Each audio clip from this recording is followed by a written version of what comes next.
Looking for excitement? Chumba Casino is here. Play anytime, play anywhere. Play on the train, play at the store, play at home, play when you're bored. Play today for your chance to win and get daily bonuses when you log in. So what are you waiting for? Don't delay. Chumba Casino is free to play. Experience social gameplay like never before. Go to Chumba Casino right now to play hundreds of games, including online slots, bingo, Slingo, and more. Live the Chumba life at ChumbaCasino.com. VGW Group. No purchase necessary. Void where prohibited by law. See terms and conditions. 18+.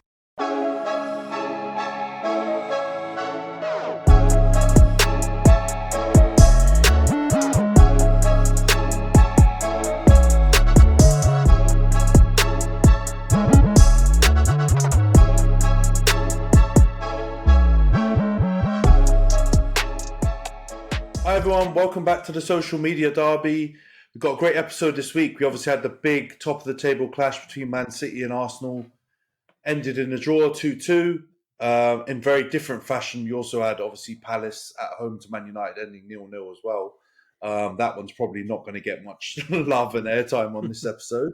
But yeah, before we get into it, for those of you watching on YouTube, please subscribe to the channel, like the video, drop your comments down below, share it if you can.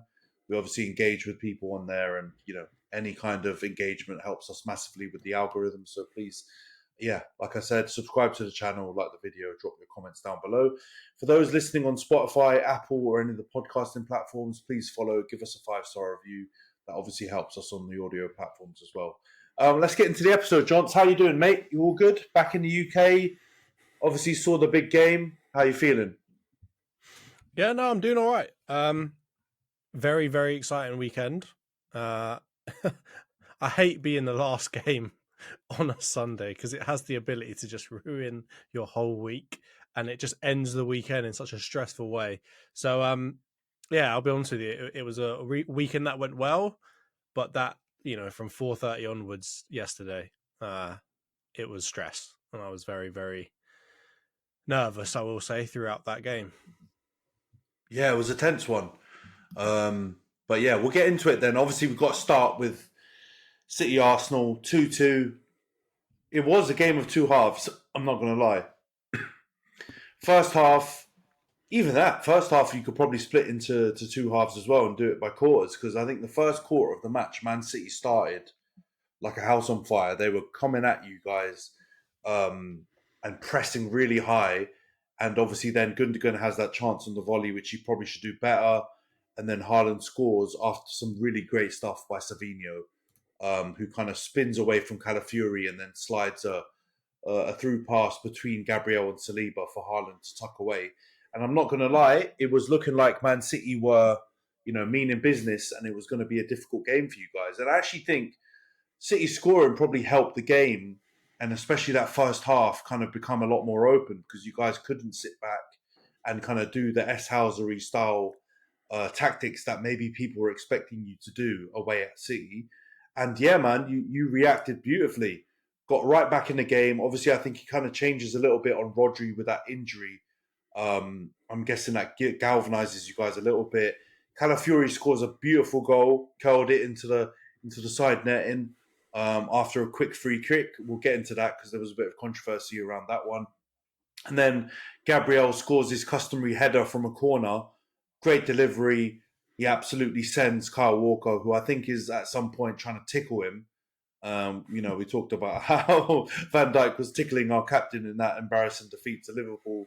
But yeah, Kyle Walker tries to tickle Gabriel. Doesn't work out for him, unfortunately. He scores from a great header. And then in injury time, the real controversial point, Trossard gets sent off, or second yellow card for delaying the restart.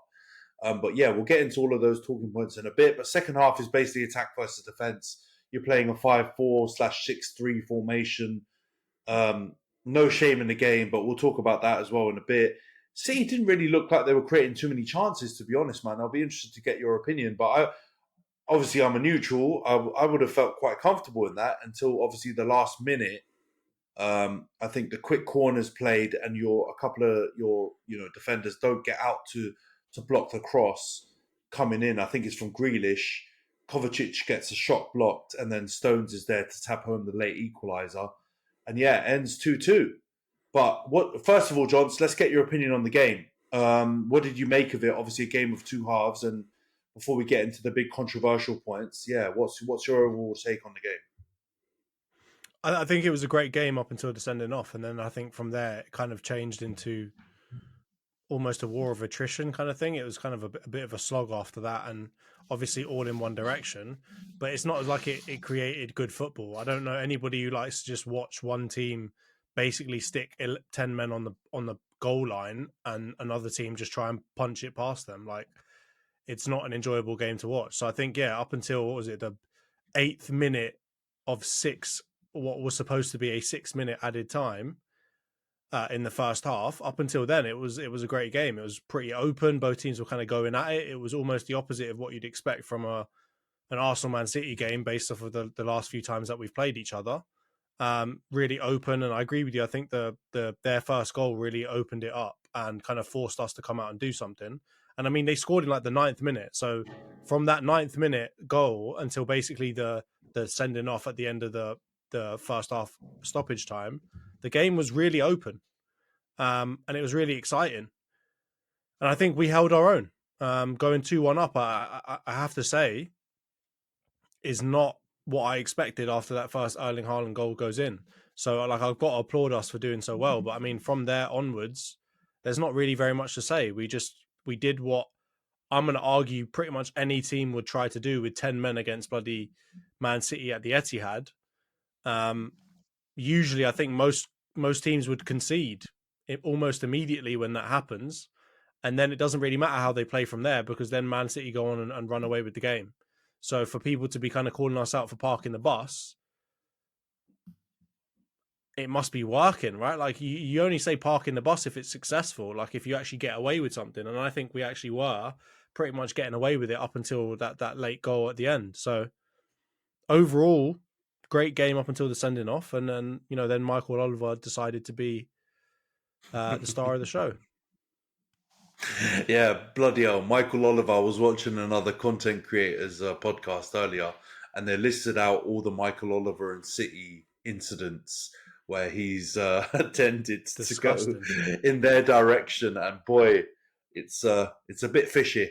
Let's put it that way, but I don't want to get in trouble. So we'll stick away from that side of things. And let's focus on the actual sending off then, because I think before then, I know there's some stuff about, all right, let's actually start with the Calafiori goal, because let's do it in chronological order.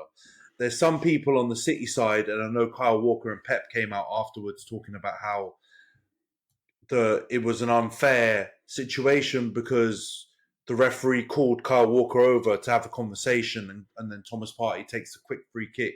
And the argument from their side is that Kyle Walker's out of position and he's not able to go out to Martinelli and has a huge disadvantage.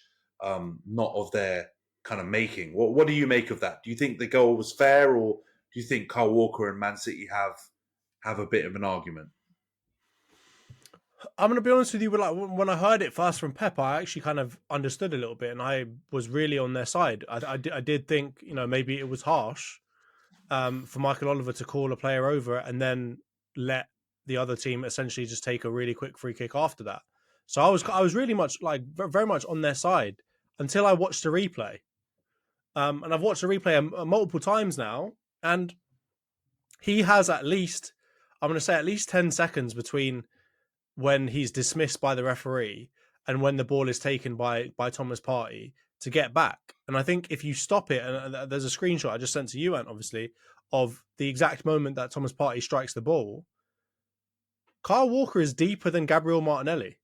So I don't understand what we mean by he's out of position, because he's tucked in, sure, but he's deeper than Gabriel Martinelli and maybe 1 yard ahead of his other defenders, and also deeper than I think the DM at the time as well. So they've got 5 guys back, and he's had plenty of time. And instead of going back and focusing on watching the ball and making sure he's in the right position, he's doing mind game gestures to his centre back. So I was with them for a long time, because I mean, I want to try and be fair here, and I think Michael Oliver is generally a bit of a stinker. I do think that when he stinks, he generally does it in the favour of Man City, but I'm sure he just stinks in general. So I can understand if he screws everyone over a little bit as well. But then as soon as I watched it back, I'm going to be honest with you, I might be on his side for once. I actually don't think it really affected anything. And let's be honest, Martinelli gets the ball. It's not like he just goes on an absolute crazy, Sonic the Hedgehog run straight to the goal and bangs it into the top corner. He cuts back. He's got plenty of time. Man City have got plenty of time to recover. And Calafiori slaps it into the top corner, which I don't think it would have made any difference to the play had Kyle Walker been sitting on his bloody 18-yard box. I don't think it makes any difference. So from my point of view, I think it's a poor excuse. And I think it's just an excuse so that we can all cover up the fact that Kyle Walker is past it and that Rico Lewis should have been starting for that game. Yeah, no, I agree, man. At the beginning, I didn't really see anything around it, and the argument seems to make sense, right? Like logically, it seems like something that could be possible. But yeah, when you sent me the screenshot, when I saw the clip, I was like, okay, maybe he is actually out of position in that ideally he wouldn't have been tucked in. Maybe he would have been out, to Martinelli and would have been closer to him if the quick free kick wasn't taken. But I'm sorry, quick free kicks are allowed. Quick free kicks are allowed. Sometimes they are allowed. Like they're not always allowed. Some referees don't allow them. Some referees do. Sometimes it's a situational thing. I don't think you can complain too much about that, I'm afraid. Otherwise, I feel like every other quick free kick, the complaints around it would have been valid. And we should just stop all quick free kicks, right? Like that's the point. Just get your ass back in your position. and if you're not, and the referee allows play to play on, that's kind of his prerogative. So yeah, I'm not sure about that one. I think it's a bit of sodium. Let's be honest. It's some MSG levels of salt there, and I think it's mainly down to Kyle Walker having a stinker. He was not good in that game, and I can't remember. Some could argue he was at fault for both goals. Yeah, I can't. Well, I mean, definitely the Gabriel one. It's his man. He loses, and then the first one. I guess he's not touch tight to Martinelli, and then I'll be honest, that one is probably less of his fault, just because I feel like we need to give more credit to Calafiori. That finish was unbelievable. So I think him passing it to Calafiori on the edge of the box shouldn't have been a guaranteed goal. So I don't know how much blame you can give Walker, but I think he's had a stinker here in this game, and I can't remember a game where he's been really good for a while now. So yeah, we may be heading into the twilight of his career, which is totally fair. He's in his mid-30s. And yeah, maybe it's time for Rico Lewis or someone else to start a right back, maybe even a Kanji. But okay, yeah, I think we can move on from the Calafiori one, because I think we can all agree that one is a bit of a stretch, a bit of a reach from their side. Let's get to the Trossard one then, because I think this one will be the one where we're going to have more passion coming in from you, at least. More passion, the Trossard was trash. Yeah, exactly. Trossard's given a yellow for, I think, quite a soft foul initially, the first yellow, right? And I think that's probably where more people are angry, kind of with the combination of the two yellow cards both being quite soft. Then the second one is for, originally I thought it was for the body check on Bernardo, but then he doesn't seem to give anything then. He kind of like calls for the free kick, but he doesn't, go for his pocket to pull out the yellow for that foul. And then it seems quite obvious that he's given it for delaying the restart and Trossard kind of kicking the ball away. I've seen some Arsenal fans, and the only thing I'll argue, just quickly before I flip it over to you, Johns, is that some Arsenal fans have said he was trying to play the ball to Martinelli, and I don't think that's true. I think the way he strikes the ball, I don't think he is trying to play the ball to Martinelli. I think he's kind of kicking it away in half, trying to kind of maybe cover it up as that's what he's trying to do, but half also just trying to kick it away with a bit of anger because he doesn't think that it's a foul. So I don't know if that's really a valid excuse, but I think there is definitely credence to the whole argument around being consistent with that kind of punishment for kicking the ball away, because there were obviously other incidents in the game. I think the Doku one is the one that a lot of Arsenal fans are pointing to as being something quite similar. But yeah, what's your take on it all? Do you think these yellow cards for delaying the restart are understandable? Are you going to go letter by the letter of the law, or do you think it's more unfair treatment on Arsenal's part? Where to start? All right, I'm going to be honest with you. I think the first challenge, I think it was a bit of a soft yellow, but I can kind of understand it. I think the second one, I think it was stupid of him to even go in and try and barge anybody like that. I don't think that was a yellow either, but I could see why. I'd have less argument, I think, if the PGMOL came out and said actually it was for him pushing my man onto the floor. So I think that was a stupid thing to do in the first place, and I'm gonna concede that to all the fans out there that are trying to keep the focus on Trossard and not on anything else, right? Because that's really what rival fans have been trying to do with a lot of this, right? With the Rice one and then now with the Trossard one, everyone's just focused on the player. Did the player do the right thing? If he didn't, he's got no one to blame other than himself, right? Which is fair enough. I think that is one part of the argument, and that's where I'm going to agree with them. I think the challenge was a stupid idea. But I'm going to be honest with you, I do not think he was kicking the ball away intentionally, right? I know people are going to cry and get their, tell me to get my violins out. But if there's 0.8 seconds between the whistle and him kicking the ball, and he's not facing the referee, so he's got no visual cue to say, on arms up before the whistle goes, he's got a whistle in his mouth. He's got no visual cues. So he's literally having to hear it, react, and then stop himself from kicking the ball, right? I genuinely don't think it was his idea to smash it as far up as possible. And I think that this whole, the fact that what you've just said and what Paul Merson said on the coverage about, I am certain that he was not trying to play it to Martinelli. I don't think anyone can say that with any kind of confidence, because I'm sorry to say, not certainty. But if that play went on, would Martinelli have got that ball?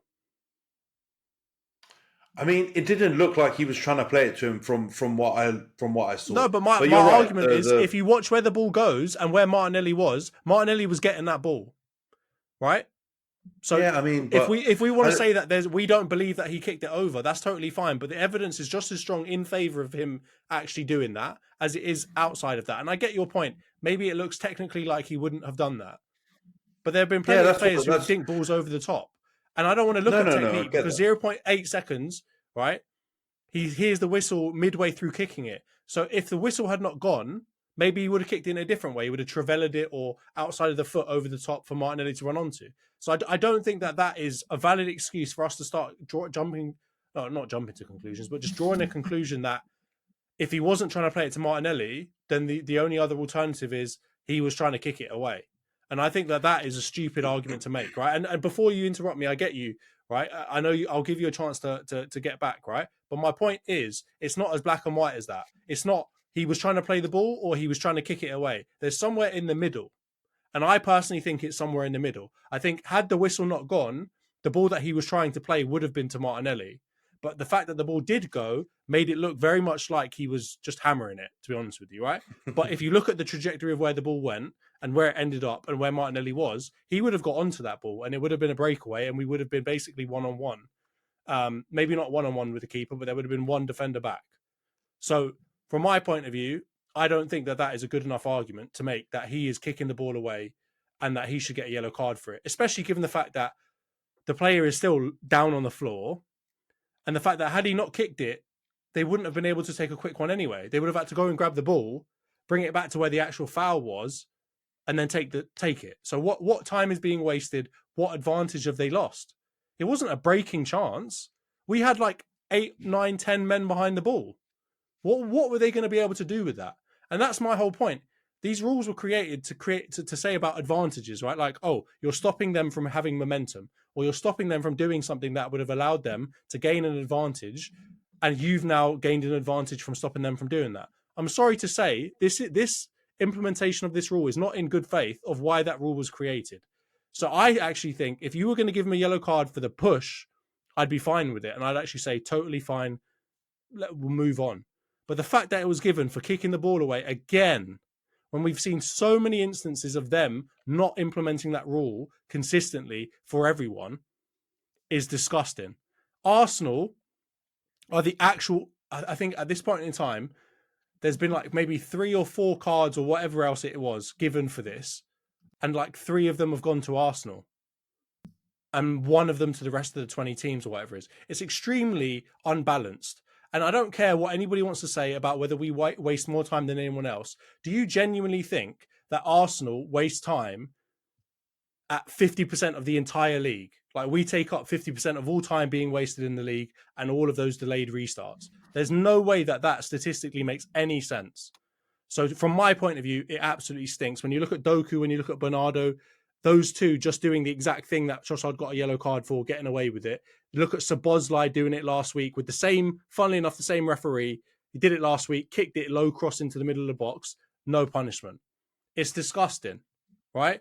We've done it 3 times, got a yellow card every single time we've done it, right? Everybody else has done it probably 100 times in total and maybe got punished twice. Honestly, it just doesn't make any sense to me. So, yeah, you can say what you want to say about, like, he didn't look like he was kicking it to Martinelli, but I just genuinely think that is just a deflection away from the point of all of this, which is there was no real advantage to gain from doing that. And 0.8 seconds is not enough time, even for an elite athlete, to try to change their entire body shape and trajectory of where they're trying to kick a ball. No, I agree. I think the truth is just that I don't think that is a rule that ever needed to come into play. And I've heard people say that, and I totally agree with this, delaying the restart thing. Is it something that we really needed to... is it something that was plaguing football and that football needed to completely eradicate with this extreme kind of no tolerance, yellow card approach? I don't think it is. And I heard Gary Neville, I heard a bunch of other people also mention that. So I think my whole thing is, I don't know. I think it's inconclusive whether or not Trossard kicks the ball away or whether he's trying to play it to Martinelli. I think from someone who watches football and has seen Trossard play, you would assume that he would have been able to find Martinelli with a better ball, and the way that he strikes it would make you feel like he's kind of lashing out. But at the same time, bro, to be honest, I don't think either way it should be something punished by a yellow card. And I feel like this whole approach is just very weird, and it hasn't been communicated well to fans, which is part of the reason why I think we're so outraged by it. And because of the manager's reaction and the players' reaction, it makes me feel like they haven't had this communicated to them either, or it hasn't been communicated well. Because if it is something that's going to be a new implementation or approach, you would expect the players to be like, okay, fair enough, I can't complain. If you're going to take a zero tolerance approach to this, Rice, Trossard, even if they're harsh, if you're going to go big on it, at least you've communicated to us before the season starts, and we need to know that we're running a risk by doing that. And I think some fans are taking the approach that they're assuming that the players know, and therefore they're giving the players, like, for example, the blame, Rice, etc., all these guys, and saying, you should, use your common sense, you're giving the referee the chance. But to be honest, beforehand, in years gone by, I feel like it would be extremely harsh to blame the players for this because, there is a 50-50 call. But it's the way that this seems to be implemented, it's just being done really poorly. And so it seems and feels like Arsenal are bearing the brunt of it. And then every week we're seeing Szoboszlai, who is it? There's been loads of others, in the same game. It was happening to you with Brighton, João Pedro. You had it happen in this game. Bernardo did it. Doku did it. And the whole thing just feels like it's too grey to take this kind of zero tolerance approach to in the first place. So I don't think it was a smart decision on the PGMOL's side to do that in the first place. And second of all, I don't think there's any grave need. I've seen some other fans talk about how they're adding extra time to the matches. And we were told a few years ago that was going to be the approach to avoid time wasting. Go ahead and try and time waste. We're going to add on minutes, and it's going to be 15 minutes added on, if you do that kind of approach. So my whole thing is, I think a lot of fans were okay with that. And we accepted that was going to be a way that, that you're not going to get away with it, mate. So you can kick the ball away, you can do whatever, you can roll around on the floor, but we're going to add on 15 minutes onto the end or whatever, and you're going to still end up playing the same amount of time that you should have. I feel like that was fine. And so I don't know why they've decided to still add 7 minutes onto every half like they did in the City game, and then also take a zero tolerance approach. I just don't think it makes sense. So, yeah. But that's why I believe it's not about time wasting. It's about advantage gained or lost. Because if you think about it in terms of time wasting, we got away with plenty of time wasting. And I'm not going to come out and lie here. David Raya went down every 5 minutes, right? Our defenders went down every 5 minutes. Julian Timber went down. Gabriel Martinelli went down. We just dropped on the floor every 5 minutes if we needed to, right? To slow the game down. And there is currently no way to stop you from doing that because everyone's like, oh, we might be injured. We've got to give him a chance, right? But there is absolutely no way to stop anybody from doing that. So from my point of view, the whole time wasting thing was entirely solved by adding extra time on. So the fact that that's why I believe that this rule that they're doing with the no kicking the ball away thing is about momentum shifts and about how you can kind of stop an attack from happening if you kind of get in the way of the ball. And I know players used to do that basically last time before, right? If somebody was going to take a quick free kick, they just stand in front of it. The player would kick it at them and then get the player that got the ball kicked at them would just get a yellow card, right? And I think that they're now just saying, okay, not only if you stand in front of the ball, but if you touch the ball of any kind after I've blown the whistle and it's deemed to be, delaying the restart, I'm going to give you a yellow card. And that's, again, where I'm saying that was not done in the spirit of that actual rule. Because from a time wasting perspective, it probably wasted 10 seconds of time in comparison to David Raya going down for 5 minutes, right? So what are we, we're stepping over dollars, $100 bills to pick up nickels, essentially, right? We're worried about the tiny little things that add 5 seconds on and not the massive things that add 5 minutes on. Doesn't make any sense. If they're doing it about the momentum advantage thing, I think that there was no advantage or momentum shift gained from what Trossard did. And then again, I think the rule was implemented against the spirit of why it was created. And that again is my issue. No, yeah, okay, I also agree with that. But the thing is, if they're gonna do the rule, if they're gonna decide, right, at the end of the day, we don't have a say in it.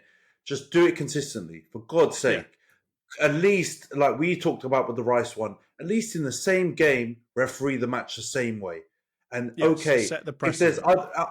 If the referees are all going to have their own little quirks and their own little things that they hold more closely or they're more strict with or more lenient with, and I think all of us can kind of get down with the program with that as long as things don't deviate too much from referee to referee and from game to game. But at least in the same bloody game, just referee the thing the same way. And if you're going to use all this nuance for other cases, then why don't you apply nuance to these cases where you have given yellow cards? That's my whole thing. Because I've seen think pieces go on why Doku's wasn't a yellow card.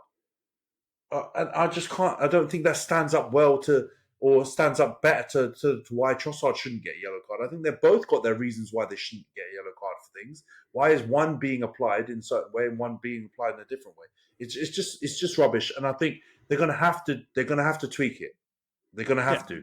Like it's happening too consistently now that it's affected the title people race. Are picking now on that we've had some big effects after these first 5 games of a team that's challenging for the title having 2 pretty key players sent off. Now we're going to change it and we're going to say, oh, you know what? Actually, we were wrong about that. It's okay. Sorry, Arsenal. You've lost a little bit. You've gained no advantage, and in fact, you've actually been hindered a little bit. But it's all right. We all do this every season. Do you remember last season when they did it with everyone crowding around the referee, and they were just like, anybody that comes around me is getting a yellow card? And then 5 games into it, they said, you know what? We don't like that rule anymore. After people have gained a bunch of yellow cards, and now you're getting people that get, a game suspension after 5 yellows. It's the same old. I don't get why they do it. It just makes them look incompetent and really yellow-bellied that they can't follow through on anything, and that they're almost like, that they've got such a low attention span that they just move on to something else after 5 games. Well, I think things are kind of dictated to them to a little bit to give them some cop out. IFAB decides on certain tweaks on certain rules, but then the Premier League have the choice and the PGMOL have a choice as to what they want to implement, which I guess they can ignore them until the end of the season. And they have done with the semi-automated stuff. They chose not to bring that in. They've taken the initial part of VAR was horrendous, if you remember that, because we wanted to do it our way, and it was just a stark difference between how VAR was applied in Europe and in international competitions. But didn't we stick to that for the entirety of last season? They changed it this season by bringing the semi-automated offsides in, but we stuck to a stupid way of refereeing for VAR the whole of last season. Yeah. All of the bad implementations we keep forever. And all of the good No, implementations, we say, you know what? After 5 games, I don't care about it anymore. Let's move on to something else. What are we doing? they. You know what is very obvious, because this has happened with the crowding and other things where they've had to tweak it mid-season, is they haven't done enough testing on this during the off-season to actually see how it will work in real life. And this is always going to be the problem we have with the refereeing rules and rules of the game and etc. Is it's a lot of theoretical stuff, and you have to implement them, and you have to trial them, and you have to test them. And I think you've got to see the edge cases. Before you go out in the big Premier League and where it's high stakes for everyone, go and actually just like guinea pig the shit out of these different rules. You've got to do it beforehand. You can't let it happen in high stakes games of this magnitude, because that's what can happen. You might be unlucky and you might have an incident or a couple of incidents happen in a big high profile game, and then you look like a donut. So the PGMOL as a whole look like they don't know what they're doing, and there's all this incompetence. And I don't believe they are to that level. I do believe there are some good people involved in it, but I just feel like it's not. They're not learning their lessons, shining through. and they're not improving things at a quick enough rate to a high enough level to stay on par and match the product on the pitch. And there's an issue, and sadly the Trossard one I think is another example of that, and it affected the game. And I think people have mentioned the Kovacic incident on Odegaard last season at the Emirates, where I think mic'd up, Howard Webb came out and said and shared the audio of how basically, I think again that was Michael Oliver, was saying that he didn't want to ruin the game by making a decision based, on a split second decision that would have sent one of the teams down to 10 men. And sadly, for this incident, he didn't take the same or have the same approach. Yeah, it was fine, and it completely did ruin the heck out of that game, because the whole second half became, like I said, a 5-4 formation or a 6-3 formation, and it became attack versus defense. So I think this is going to rumble on from week to week, and unfortunately, it did impact this game massively.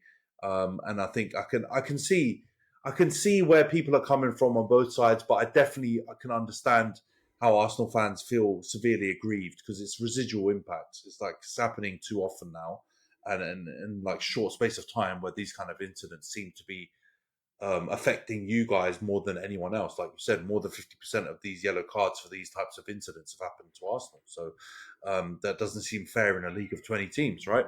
Let's get on to, I guess, the next big talking point, which some people have been going on and basically said there's a big chance that Arsenal could have played that defensively, even with 11 men. What do you think on this? Do you think that this is just people kind of running with this a Mikel Pulis agenda, or do you think there's a possibility you guys could have played that way anyway? I mean, there's always a possibility that we could have played that way anyway, but I'm just sorry. I'm sorry that people have that to say when we played aggressive, I would say pretty attacking football for the first 53 minutes. So the fact that everyone's just jumping straight to the conclusion that we were going to park the bus regardless is mental. Because if you look at the, let's say the 5 or 6, 7 minutes between between Gabriel scoring and between Trossard getting sent off, I don't remember us sticking 11 men behind the ball and sitting on the edge of our 18-yard box, right? So if that's the truth, if they thought that we were going to park the bus anyway, why wouldn't we have done it immediately after Gabriel scored the second goal for us? So from my point of view, the probability was higher that we were, at least for the first 25 minutes after half time, we're going to come out and play normal football, right? What I would consider to be balanced football. We're going to come out, pass the ball around, try and keep high possession, but also be defensively sound. And then I could see, yes, from 70th minute onwards, yes, we might have parked the bus a bit, but we're 2-1 up at the Etihad, against our biggest rivals for the title. I would expect us to park the bus, and I'm pretty certain most other teams would park the bus, or at least get a bit more defensive, particularly if they knew that their defense was arguably the best in the league, right? So from my point of view, it's a stupid argument to make. Of course, Tottenham wouldn't park the bus because their defense is absolute. They can't park the bus. There's no bus to park. They've literally got like a 3-wheel only fools and horses car to stick in front of the, in the parking space. There's no point in sticking that and parking the 3-wheeler, the tricycle. There's no point, right? If it was Mourinho's Chelsea, who were defensively very solid, they probably would have. If it was one of Fergie's defensively solid teams, Rio and Vidic, they probably would have, right? When it got to 70th, 80th minute. So I don't want to hear this argument that we're supposed to go to the Etihad and absolutely slap the shit out of them 5-1 and never stop attacking as if this is bloody Liverpool against Man United. No, because they'll probably also calm down and anyway, I'm rattled. But I just think it's a stupid argument to make, right? And the fact that it's even worse that we actually did go a man down, and then everyone's saying that we're playing Pulis ball with 10 men against Man City. Like, what the fuck are you talking about? How else are we supposed to play? And not only that, who got sent off? Arguably our best goal scorer. We literally lost Trossard, who right now is the only person in our team that can put the ball into the back of net outside of Saka. And then when we got rid of Trossard, when Trossard came off, we had to bloody take Saka straight off. So we had 2 of our best goal scorers in that team not on the pitch. And you want us to go bloody gung-ho at it and go crazy. In what world does that make any sense? And this actually goes to show why, outside of Liverpool, really, no one else is going to beat them at the Etihad. Right? Liverpool didn't beat them at the Etihad either, let's be honest. Exactly. And when Liverpool played them with 10 men, what was the score, Ant? You got back in 2016-17. They got battered 5-0. Yeah. So no wonder Man City fans are coming out and saying that we parked the bus, because they want us to be good little boys and pat us on the head after they slap us 6-0. But we're not going to do that. And you can show it through all of the saltiness of all their players afterwards. Come on, man. This is a regular pattern. Let's not beat around the bush. And I've heard Liverpool fans say the same thing. When we got 0-0, where we didn't even park the bus, but they accused us of parking the bus at Anfield last season. And Van Dijk was salty, saying that you guys were anti-football or whatever he was saying. Yeah. And it was absolute rubbish because we had the best chances in that game and could have won it. And didn't park the bus. We're not capable of parking the bus. The same way you criticise Spurs and the only fools and horses car. We have something similar. We don't have a bus at all. You have a cart and horse. You have a chariot in the back. Exactly. We got a unicycle, mate. There's no point in us parking that anywhere. We're not going to get the job done. So we just did a defensively solid job on the day, and they didn't like it because we didn't part the Red Sea like they wanted us to. And Man City have got previous with this. They've done similar to us when we've had defensively stout performances against them. They've done similarly last season, if you remember, with Real Madrid. They were coming out complaining and crying because Real Madrid didn't go for it because they apparently are obliged to. It's just typical salt, man. So I don't believe it. And I think the people that say Arsenal would have done that with 11 men, look, don't get me wrong. You guys have done some park the bus like tactics in certain games before, but like you and other Arsenal fans who want to see variety, Turkish, for example, I know on the Big Six says the same thing. This is good. This is what champions do. And back in the day, before Pep ruined football, this is what pundits also would say. They would turn around and say that is a mark of a champion team, a winning team, to go when your back's against the wall and grind it out and get a result. You weren't expected to go win at your title rivals every single season. That was not reality of football. So I think it's very harsh, and also at the same time, there's no proof in that same game or evidence to show that you would have parked the bus. Because like you said, in the first half, you guys were way more aggressive and way more expansive than we expected you to be.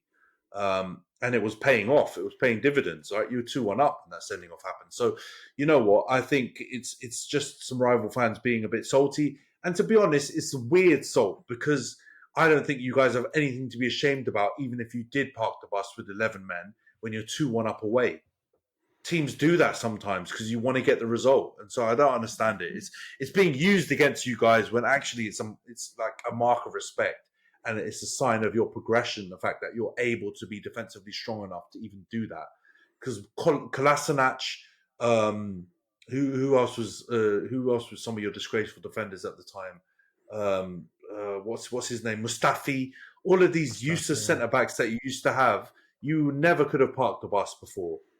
In the last 10, 15 years, you never had a strong enough defence to do that. Now you do. Be proud of it, mate. The fact that you're able to keep world-class strikers like Haaland quiet last season, and for the most part in this game also quiet, I think that's a huge compliment, man. So yeah, I don't know why people are using that, and I understand why Arsenal fans are getting a bit rattled by it, but you know, it's bound to happen. It's definitely people acknowledging, you know, the strength of you guys. You guys are here, and it's you're just people back, finding whatever they can to say to annoy rival fans, right? It doesn't really matter what happens. If we were playing the most attacking football but letting more goals in, they call us like Ange, right? And do the high line for life. Exactly. I'm loving Can't high win. line instead, and all that, right? Like that's the conversation we'd be having right now. And if You we're can't more win. defensively solid, they say that we're playing Tony Pulis ball and that he's Paella Pulis and all this stuff, right? Like it's just them trying to rattle us, and I get it. It's a sign. From my point of view, it's a sign of respect.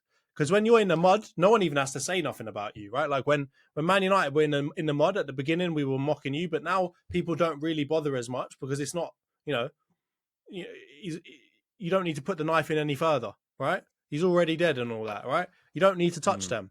Same thing for when Chelsea were, you know, spending billions of pounds, and you know you had Matisse on streams basically crying, looking at the people that are coming into his team. We don't need to say nothing because we're not bothered. But the fact that everyone's getting so rattled about the way that we play and that, you know, and the way that our manager behaves and this, that, and the other, it just, to me, it's just like a confirmation. Number one, that our fans really have pissed people off. I don't know what, you know, I don't spend enough time on X or whatever, but whatever our fans have been doing for the last 15 years has got people rattled to the point where they have to come after us, even if they're like, you know, got absolutely no, you know, involvement in the challenge, in the title race, whatever. They've all just gone against us. So that's number one. But number two is that we must be doing something right? When rival fans are all trying to come after you, generally speaking, and if you're winning and if you're challenging, it's because they're a bit salty, a bit jealous of what you've been doing. And this is why I say I'm cool with United fans, because you guys are, so, you know, you're successful enough that you ain't got to come after anyone. You already know your place in the, you know, the footballing history, the Premier League history of this country. You don't have to come after us, right?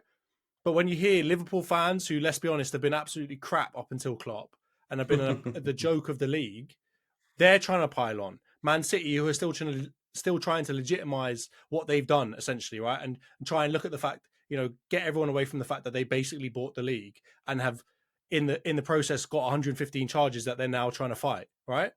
Then you've got Chelsea, who are absolutely in the mud, same kind of thing. Bought the league with a Russian oligarch. Now they're trying to prove that they can do it without him, right?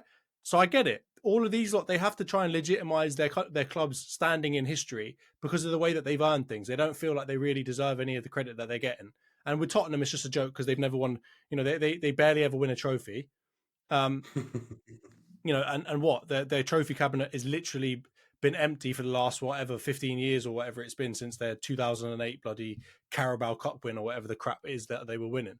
So to me, it just goes to show it's all the insecure ones that don't really know where their club stands in history or they've got something to be insecure about are trying to come after Arsenal fans. Man United lot, they don't care. You guys have won enough Champions Leagues and Premier Leagues to not be bothered by it. But it's all of these other little rats that are coming out of the woodwork and saying, oh, you know, Pulis ball, terrorist football and all this other stuff. Bro. I don't know why Liverpool fans are on you guys. Get back in your box, lads.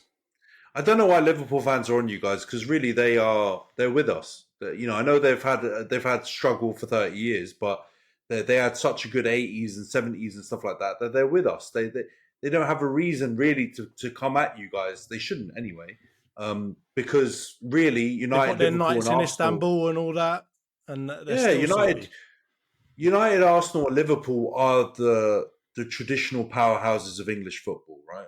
We have been and probably will be at least for another 10, 15 years until City or Chelsea get up there with us in the numbers scale. And so I don't know. I don't get that. The other teams, I get it. I think it pretty much is what you said.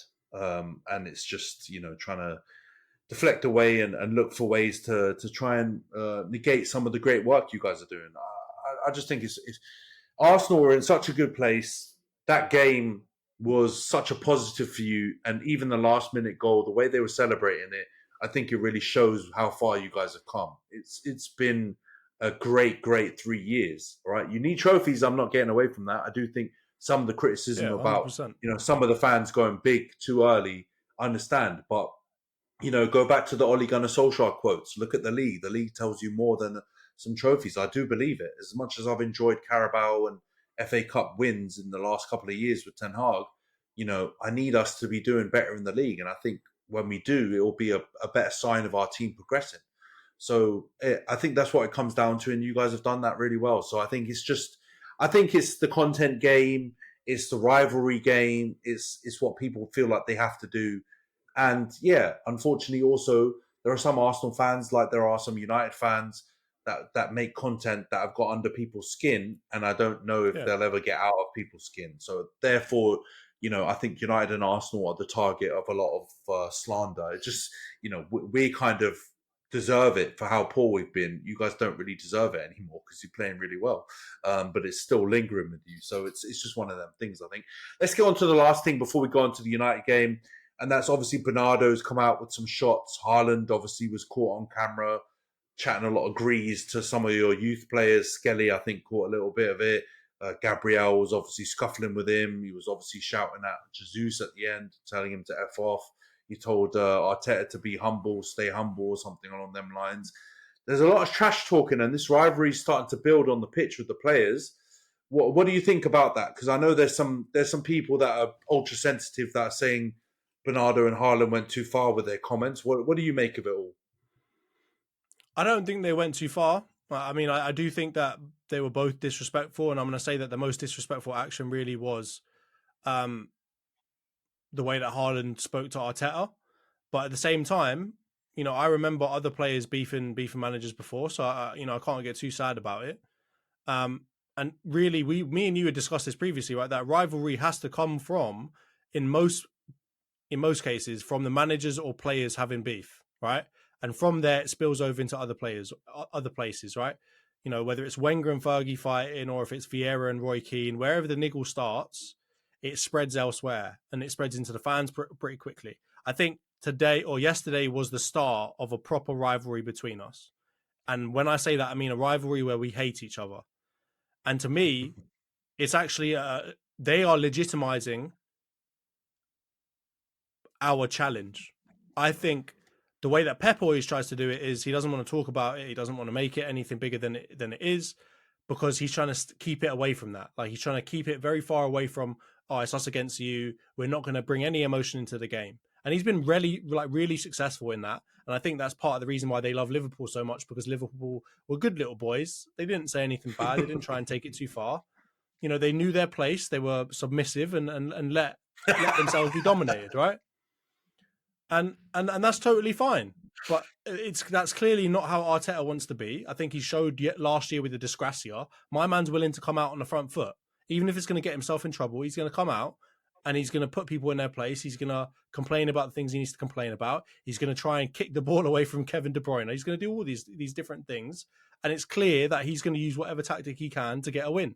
And I'm totally fine with that, right? Because that is the thing that Arsenal have been accused of more than anything over the last 20 years, is that we got no backbone, right? Since Vieira and all of our big dogs left, we've had nothing. There's not been nothing about us. We've been passing the ball into the back of the net, playing reasonably nice football, but no substance, no grit about us, right? So I'm fine to see that. But that's my whole point, is that it's pretty clear that now that they're so rattled, they actually do see us as a threat. Because if Pep can't even get them to wind their neck in and be calm, I think it's going to turn into something. And I think, Pep, as much as he's going to try to play it down, I don't think he can put everything back in Pandora's box now. You think Gabriel's going to forget what he did, what Haaland did, bouncing the ball off the back of his head? You think, right? You think that Havertz is going to forget about Rodri diving on the ground like a little, like he'd broken his leg, and then he does actually go and break his bloody ACL after that? Talk about bloody karma, right? Like, this is what I'm saying. I don't think any of that can be put back. So I think genuinely this has shown yesterday was the beginning of something that is going to go on for a long time and possibly be a little bit ugly. And for me, I just see it as a positive sign. There was disrespect there. I think Bernardo, you've come to expect it from him now, right? He's been saying stuff about Liverpool. He's been saying stuff about other clubs. he would prefer a team that He's again a rat. is a good he's a rat and he prefers a good little boy, right? That's totally fine.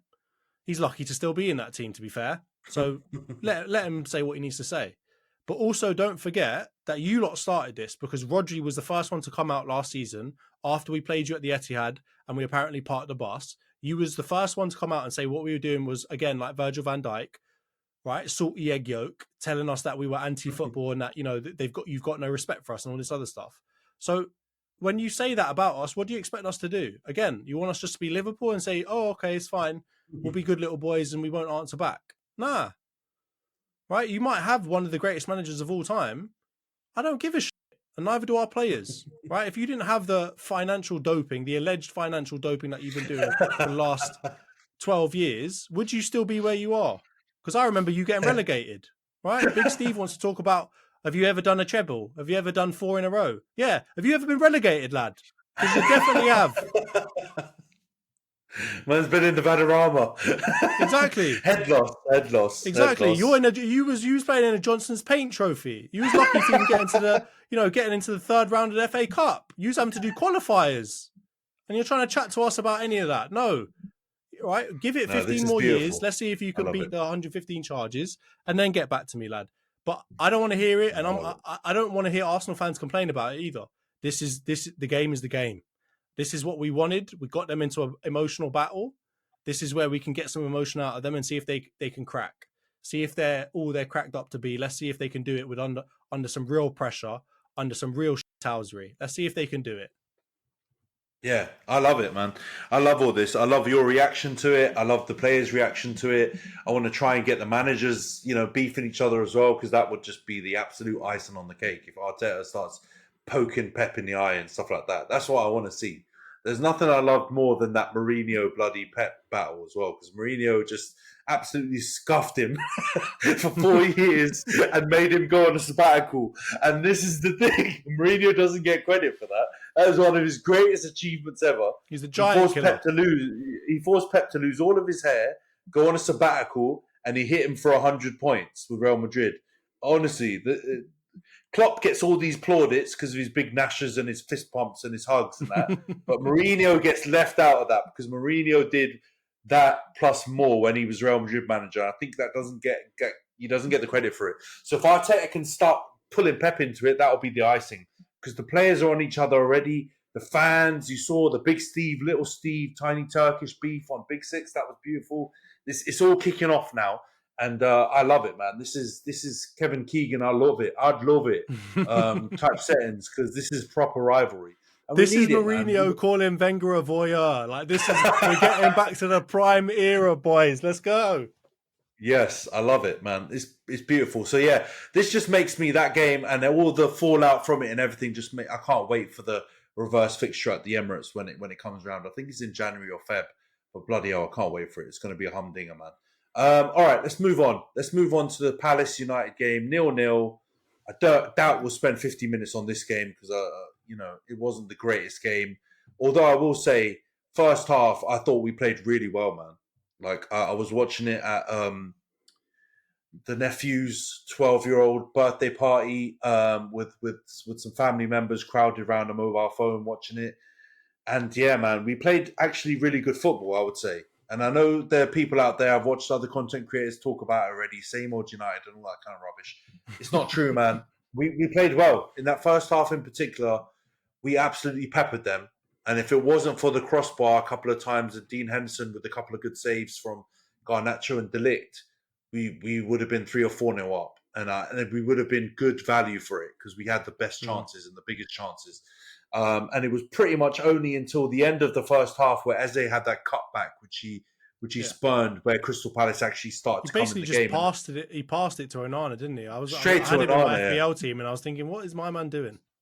Weird. And to be honest, if you wanted to fall to anyone on that Palace team, you probably would have chosen him, really. So it was a weird one. He didn't have his best of games, I would say, Eze. And yeah, the second half, I feel like it was quite even, though. I don't think Palace actually pummeled us, but they did have a few chances. Eze put one wide. Nketiah obviously had that chance where Onana makes a good save and then jumps up for the double save from Ismail Assar, which was a really good save, yeah. But we still had chances. Bruno had one where he was 1-on-1 with the goalie and decided to bloody Trivela it. No idea why he chose that finish, which was really wasteful. So yeah, we were still in it, and we could have won the game. But I think in the end, in the second half, we were nowhere near as effective as the first half, and I think the game just petered out. I think the subs weren't great. That kind of also took some of the cutting edge away from us. Xerxes coming off, who I think he had a decent game. He was definitely holding the ball up really well, and was really helping the attacks work. I think that affected the game. I think, it just all round. It was disappointing that we didn't win, but looking at the performance, I got more enthusiasm about our team going forward. Looking at that first half performance, because I don't think it was a million miles off the second half against Southampton.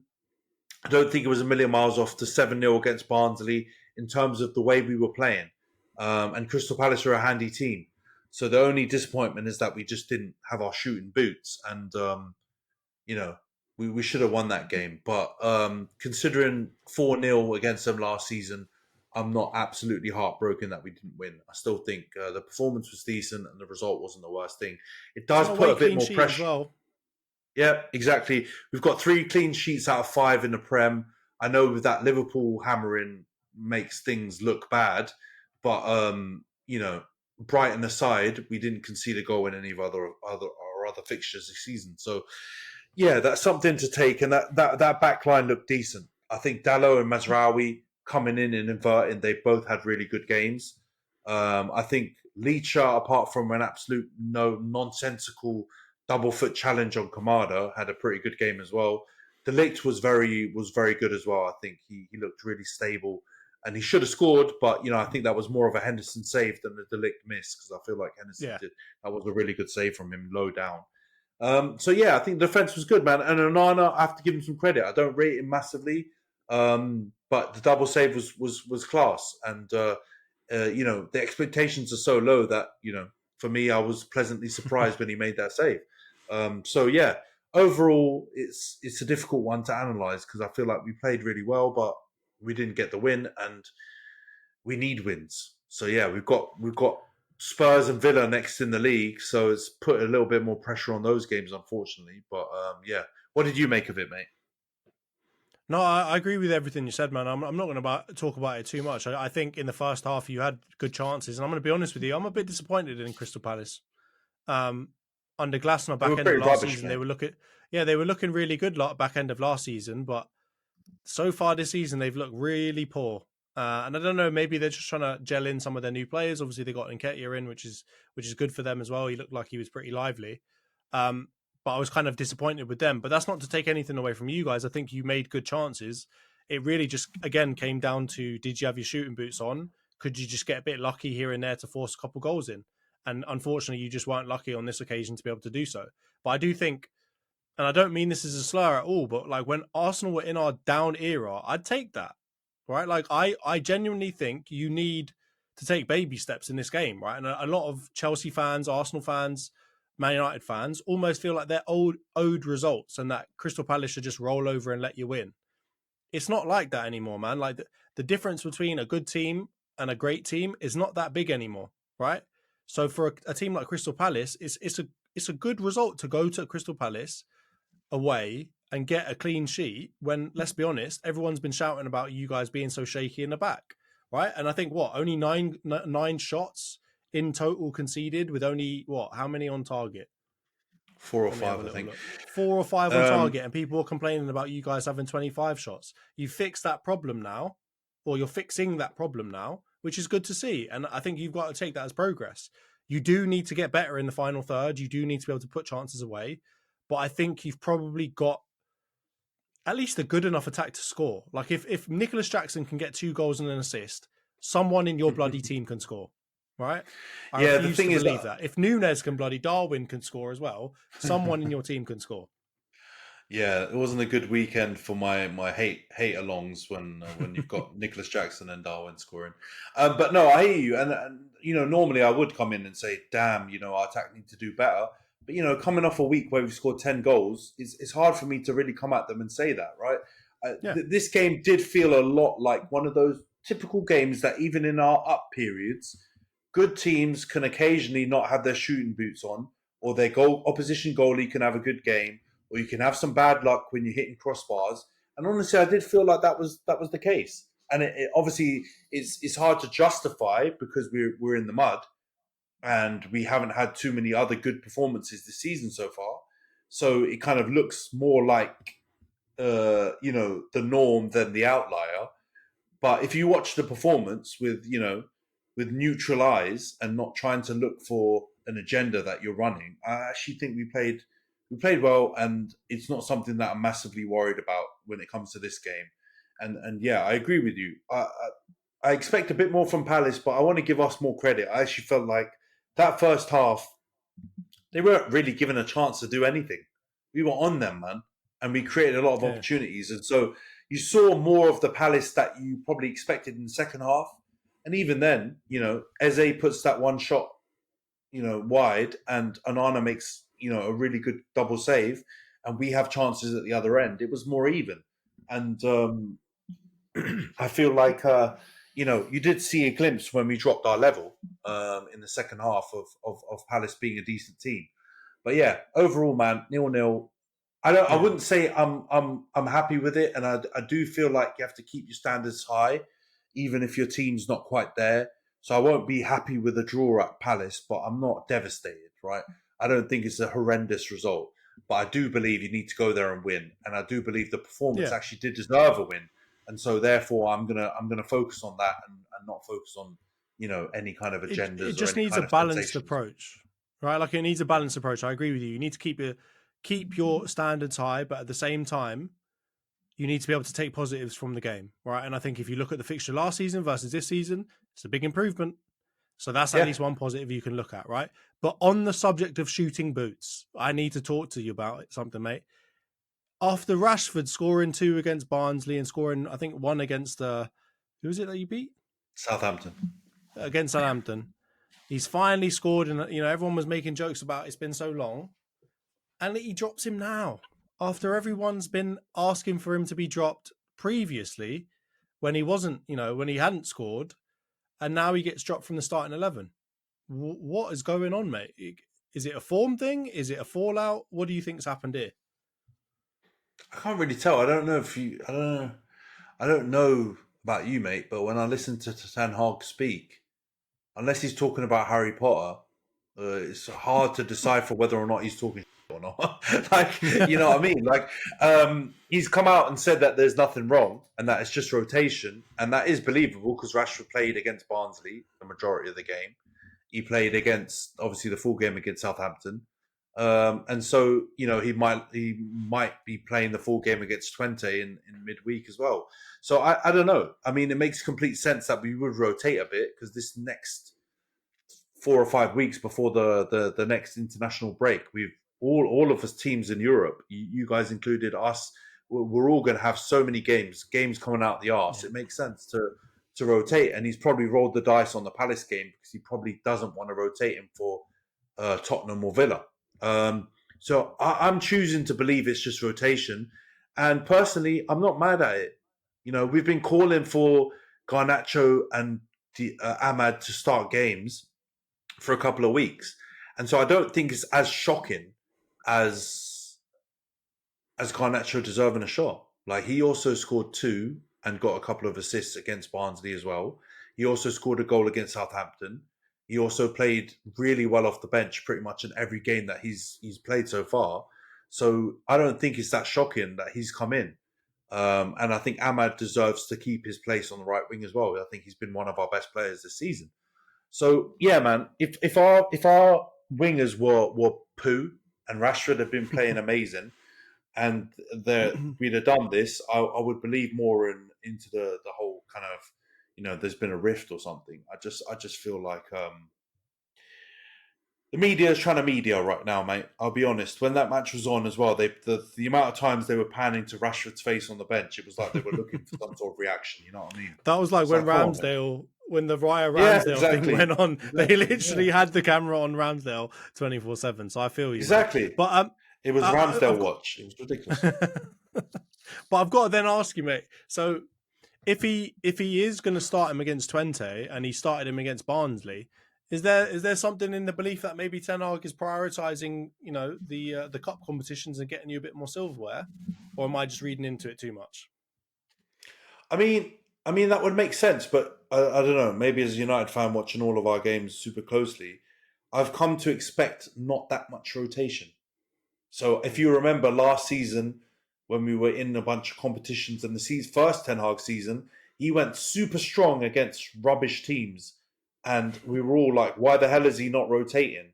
And I just think that he is going to try and play his best players as much as he can, and he'll be very selective with rotation. And he's chosen Palace, and you know what? I'm not mad at it. So I don't know if he's prioritizing the cup competitions, but I think he's always been strong in cups.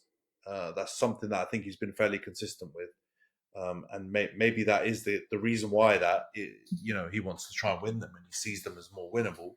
But I don't know. I've come to expect it. So when I see that kind of stuff, I'm not kind of reading into it or thinking anything has changed with Ten Hag's approach to these games. I think he just wants to play his best players as much as possible. Did you know that Bayern made his home debut last week against Barnsley? He's been at the club for 18 months.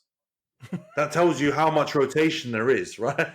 Right? He made his home debut, and he's the backup goalie. I mean, we got into the quarterfinal of the Carabao Cup or fourth round or whatever last season, won the FA Cup, and he's literally just played his first game at Old Trafford like 1 week ago. So that tells you everything you need to know about Ten Hag. when you think of the fact that your main choice goalkeeper is Onana, who has had a Exactly. rough time. And no, was supposed to have gone to the AFCON as well. There so you go. I know that obviously he came back early in that, but that is mad to think of the fact that Bayern literally just got his home debut when he's got a keeper that is erratic to say the least, and that should have been at the bloody AFCON for half of last season. But yeah, that's mad. Did he play well? I can't remember. He looks like he's against Barnsley. He had nothing. He had nothing to do. To be honest, he's profile wise very similar to Onana. He's risky, so he's not. It's like we've got two risky goalies. So I mean, I'm okay with it because it looks like he's at least gone. That's the profile he wants, and he's not just some of the stuff where he's gone. There's a method just to the buying players, kind of thing, right? Buying players that he has worked with. I think it's kind of lazy analysis. He's gone for players that he's worked with because he wants a certain profile, I think. And the Onana one fits into that bucket, but then the Bayern one also fits in because that's his style.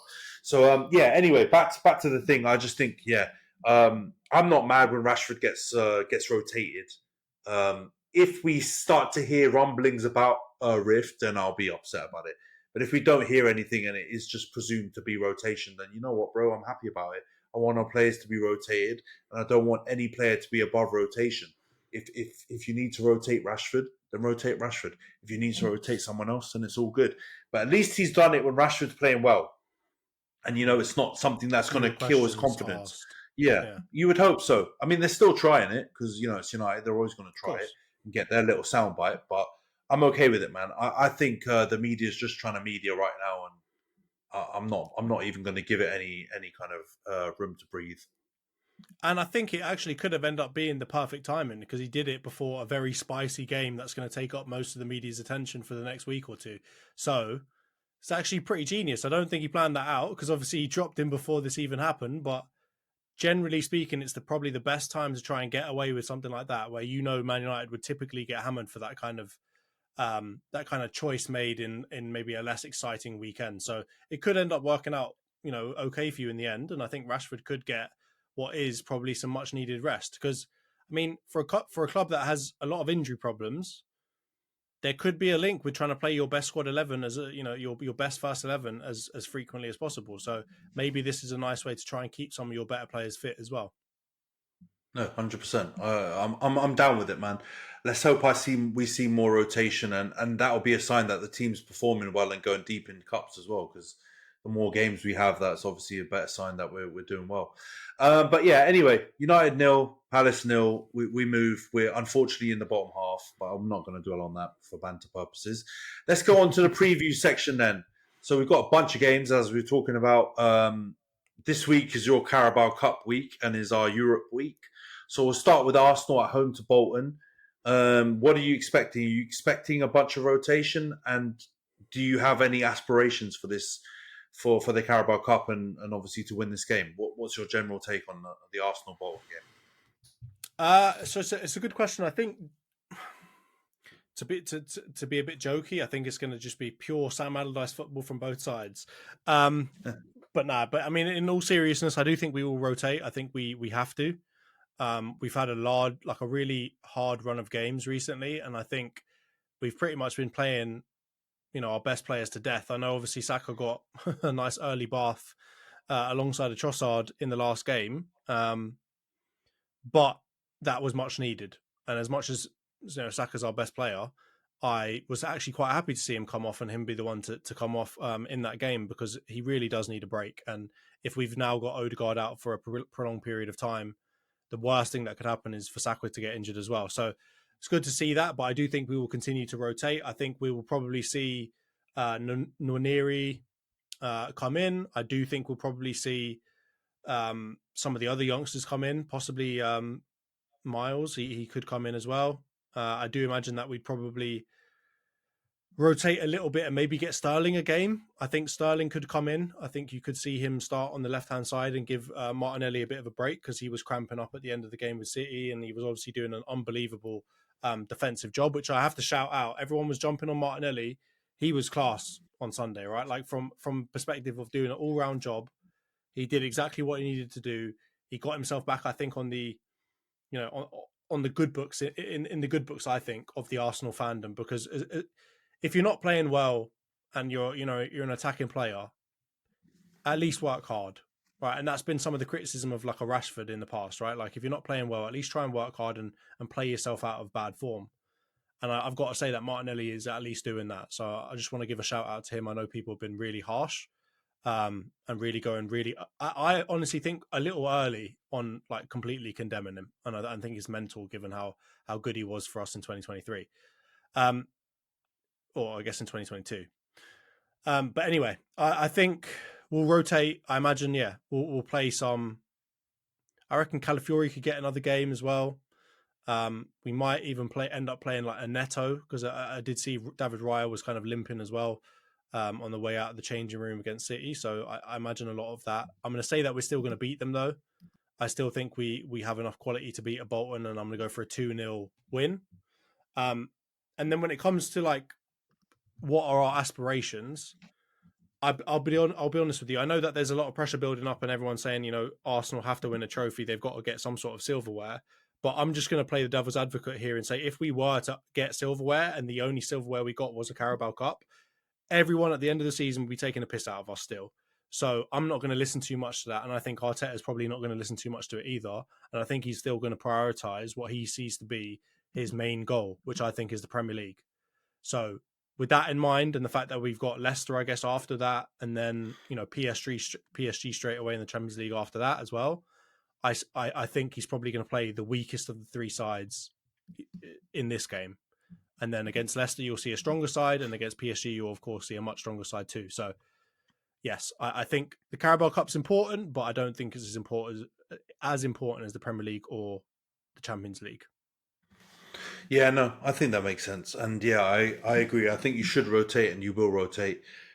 I think you haven't got the deepest squad as a bunch of content creators have kind of laid out. You've let a lot of players go, especially in that kind of attacking midfield, attacking third of the pitch. So you actually haven't got loads of players to rotate, really, especially with a couple of injuries. It's going to be youngsters, with Odegaard and stuff like that. So yeah, I reckon you'll bring in some youngsters. Sterling should definitely get a game. You probably will see a few of your regulars, though. I do think a few of them will play. Of course, yeah. Of course. Probably will have to. And because of that, I think you'll slap the bollocks off Bolton, I've got to be honest. I think you'll win 4-0.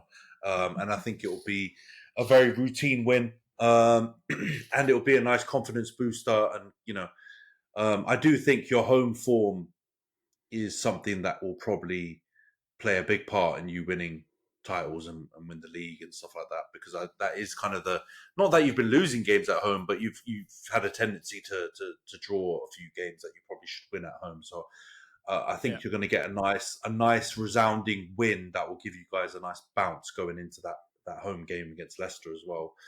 So yeah, I'm going to go 4-0. Just on that Martinelli point as well, I do agree with you. I think people go really hard on Martinelli, but I actually think his defensive capabilities and his work rate is something that no one should ever question, because he's always put in a shift. He's always been really good defensively. He's always come back to help his left back. I think the question marks that are fair is just around his attacking output, which I think has been the issue. But I do think Martinelli's a confidence player when it comes to that attacking stuff. So like Rashford, if he's not scoring, if he's not assisting, if he's not doing something, on that side of the pitch, then he takes a bit of time before he's going to be able to do that again. And unfortunately, it's just taken quite a long time, because last season wasn't a great season as a whole, attacking wise. And he's kind of gone into this season in a similar fashion. But, he did it was one of those assists where I've been moaning about Sancho's got 2 assists already, and he's barely done anything. The one to Calafiori is kind of is a bit of a cheap assist, because Calafiori just curls it in the top corner. He didn't do that much. But again, that might do something for his confidence, and you never know. He might pick up from here. But let's we're both Martinelli fans, so let's hope he does turn it around, because I do like him as a player. All right, let's go on to United Twente then. We're not going to dwell on this too much. I'm expecting us to play a pretty strong squad, as I talked about earlier, with the points about Rashford. We may rotate a little bit based on the Palace lineup. I'm probably expecting Casemiro to come in. I think Ugarte will probably get an hour. I wouldn't be too shocked to see something similar to what we fielded against Barnsley. I think Højlund will probably come in as well now that he's back to full fitness, and you might get an hour from him. You may see Mason Mount, etc. Either way, we've got more than enough strength in the squad to win against Twente. I don't think it'll be a battering like I'm predicting for you guys against Bolton, because I think they're a decent team. But I'm expecting us to win. So I'm going to go for United to win 3-0. But it could be like a 2-0, or it could be a closer one. But I'm expecting us to win that game and start our Europa League campaign in a positive way. What do you think? What do you think the score will be, and how do you think the game will go? I agree with you. I think you will put out a strong 11. I think you won't dominate necessarily, but I think you will get the better of the chances. I think they'll obviously get chances against you. I think that's not crazy to think, but I just don't think they will be clear-cut chances or like open goal type chances. So I just don't think they're going to be able to score, to be honest with you. So I'm going to go for a 2-0 Man United win. I think you've got enough quality to get the job done, and I think Ten Hag's going to want to prove something to his Dutch buddies, his former foes. Yeah, I mean, I'm trying to look up and see right now where Twente are in the Eredivisie as well, because they're 4th, right? So they're up there. They're ahead. Okay. Yeah, they're ahead of Feyenoord, and Ajax are still deeply in the mud. But they're still away behind PSV and AZ Alkmaar, who are the 2 teams at the top. So we're essentially playing a top 4 team in Holland. I would expect us to get the win. Maybe 3-0 is a bit ambitious. Maybe your 2-0 is probably on point. But I do think we should get a victory, and there's no excuses for that home fixture. All right, let's go on to Arsenal against Leicester then. I think this is a fairly straightforward one, right? You got to get the 3 points. You're expecting a full strength squad. You've got to try and obviously bounce back from. I know it's not really dropping 2 points, but you didn't get a win on the weekend, so you want to get back to winning ways in the league. We can't lose any more points. Yeah, Saturday kickoff. Newcastle Man City is the 12:30 before you guys, and you're the 3 o'clock kickoff, so you'll be reacting directly to that result. I think Wolves against Liverpool is the 5:30, so that will be after you guys as well. So you're in and around all your rivals. So what do you think will be the result, and how do you think that game will go? I don't know, man. I don't. It's not that I have a bad feeling about this, but I think Leicester are the most dangerous of the three promoted teams, and I think it's mainly due to Jamie Vardy. And as much as I don't like him for his past, things that he's done, I do think he's just a proven Premier League striker, and I think he is crafty, and I think crafty is actually what could work against Arsenal. And when I say that, I don't mean as in it's guaranteed that he will score. But I think when you put like big brutish strikers up against Arsenal, I think it's a little bit easier for Saliba and Gabriel to deal with. I think if you put like a really crafty, experienced striker who kind of plays in the dark arts himself, I think there's a possibility that you can do something. So I'm not I don't think we're going to smash the life out of them and beat them 5-0 or anything. But I do think that we will win. And I'm going to say that we're going to win. I think I'm going to go for a 3-1 Arsenal win. I think attacking wise, we are good enough to get a few goals against them, even not at even if we're not at full strength. But I do think they've got a cheeky little goal in them. They're not too bad a team, man. I don't know, man. I've seen Leicester up in the flesh this season. We went to go and see Fulham against Leicester a couple of weeks back, and even though the game was 2-1 in the end, Fulham were the much better team, and they were the only team really trying to play.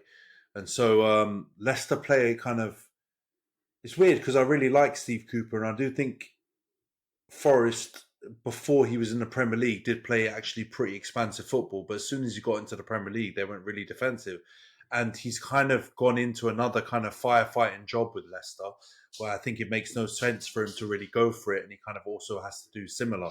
The only problem is Leicester's defence stinks. They've got their centre backs are poor, Fires and all these like that. Yeah, and Vestergaard and stuff. Yeah. They're not a strong defensive team, and even though they do have players up front that might cause you some problems, that Fatau and Mavididi on the wings, they're both pretty handy. And obviously, Vardy's a bit of a wily old fox, but I just can't see how they're going to get the better of your defense. I just think you really have to be either world class level like Erling Haaland, or you have to be a really well drilled team, a la Brighton or something like that are going to be able to create chances by having a bunch of patterns of play and having specific tactics that are going to pull your defense out of shape. And I think there's no chance in living hell that Leicester have that. And I think they're so undercooked going into this Premier League season that I think they would have had a chance if they didn't have all of the transfer stuff looming over their head. I think they probably would have gone for it a bit more and made some bigger signings. But I think that's kind of caused them to shop at Lidl a little bit in that bargain bucket aisle to try and see what they can pick up. And I don't like them as a team. I like this. They've got some pretty good results though. You've got to say that. I mean, they got a draw against Tottenham. I know Tottenham stink, but they got a draw against Tottenham already. They got a draw against Crystal Palace and a draw against Everton. They're picking up points at least. I know they're not wins or anything, but they managed to score against Aston Villa. I mean, I don't read into this too much, but they slapped Tranmere in the bloody Carabao Cup 4-0, so they can score, and that's my whole point. Is I'm not saying that they're going to outclass us or going to be good money for a 3-0 win.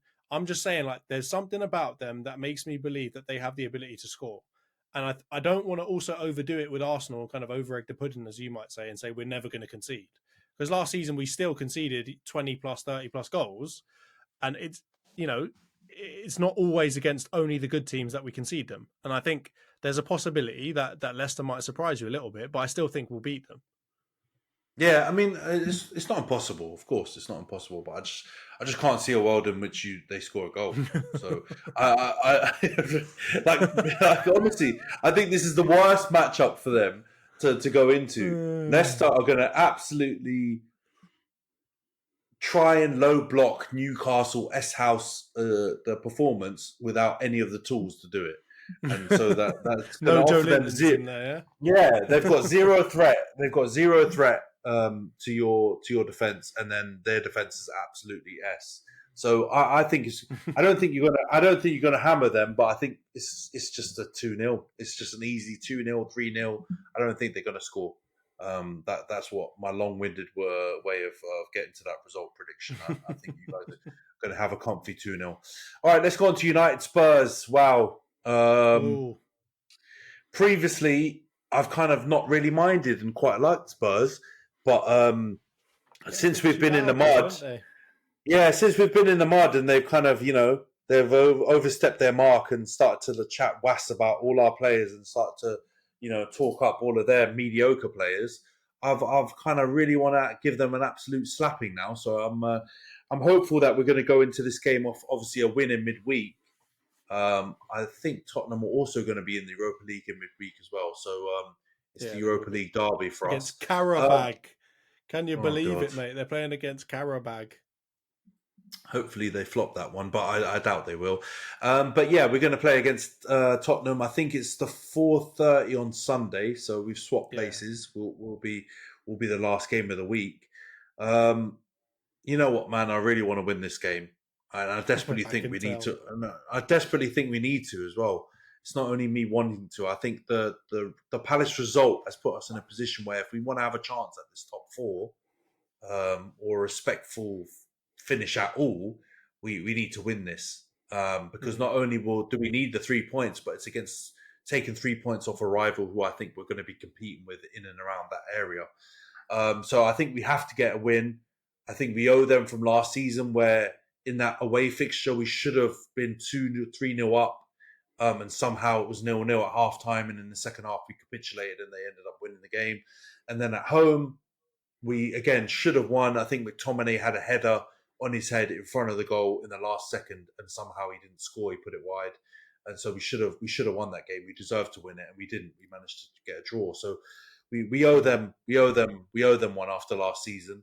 And to be honest, man, as much as we're rubbish, we're not Tottenham rubbish. I'm sorry, we're not Tottenham rubbish. So we should be beating Tottenham. We've got a better team than Tottenham, and I don't buy into any of this high line for life, big Ange loving stuff.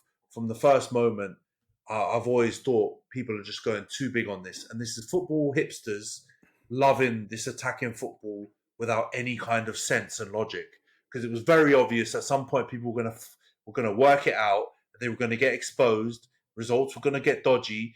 And that was going to be the moment where I was interested to see, will Ange change? Will he start to realise he's got to be pragmatic? Or is he just trying to play dream football, idealistic football without any consequences? And Tottenham's perfect for him because they've got no pressure to win anything. So I just don't think we can have any excuses not to win against them, and I don't think we should accept anything other than a win. And I'm hoping that coming off a win in midweek against Twente, hopefully we don't get any injuries. We're able to field a full strength squad, more minutes in the legs for some of our players coming back.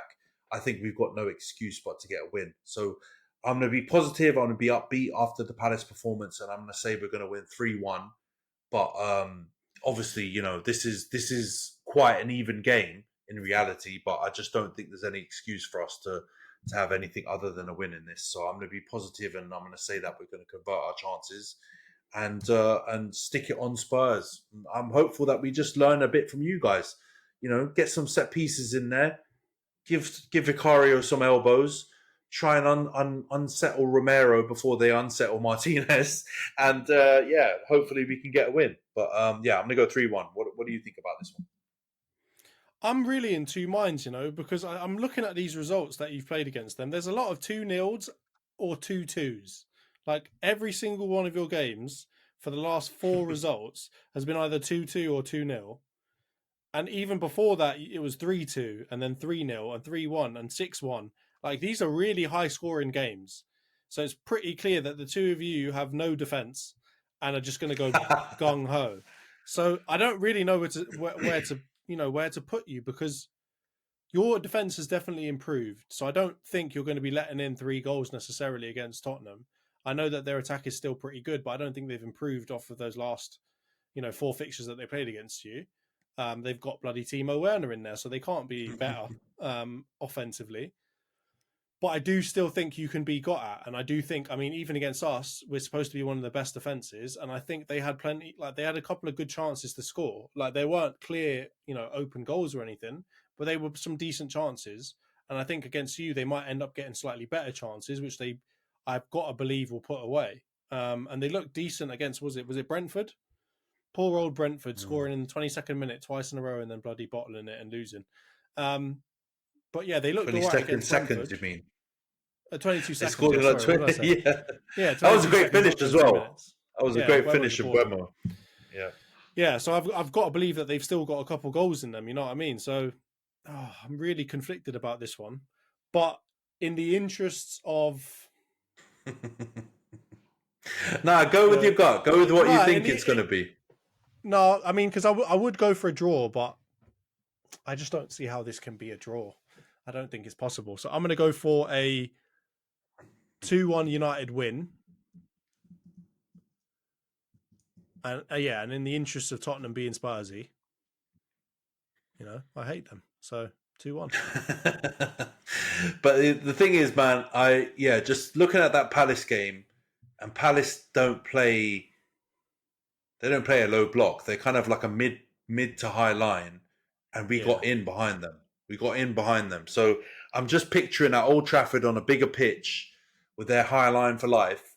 We got to get in behind them, and so really it's going to come down to whether or not we can take our chances. And so I'm just praying and hoping, and I'm also believing law of averages. We can't be that profligate again. We just can't be. We got a bloody score, mate. So I'm going to say that we're going to win 3-1, but I wouldn't be shocked if it was I wouldn't be even shocked if it was a higher scoring game, because like you said, Tottenham will get chances. We do give up some chances, but we are trending in the right direction as well with that defensively. For sure, yeah. Yeah, we're giving up less shots, and they're not as many major chances being given away. So yeah, I'm gonna say 3-1, but yeah, 2-1's probably reasonable. 2-2 as well could be very likely as well. But anyway, let's do a quick recap of the scoreboard. It's not pretty for me, I've got to be honest. We both had relatively stinking weeks.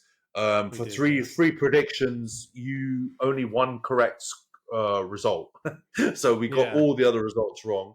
You did get Man City, Arsenal as a draw. I think you went 1-1, and it was 2-2. The rest of the results that we predicted all did not come to fruition. So you get 1+ point. You're up to 14.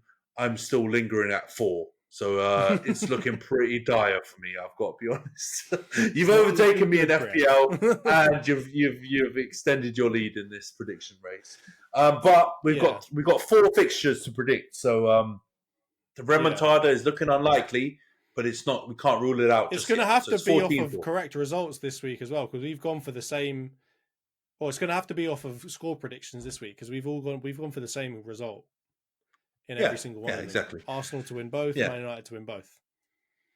So that may have been tactical. That may have been tactical. That may not have been. Who knows? All right, guys. We've got obviously Tottenham United on the weekend to celebrate that big fixture. We're going to do a combined 11.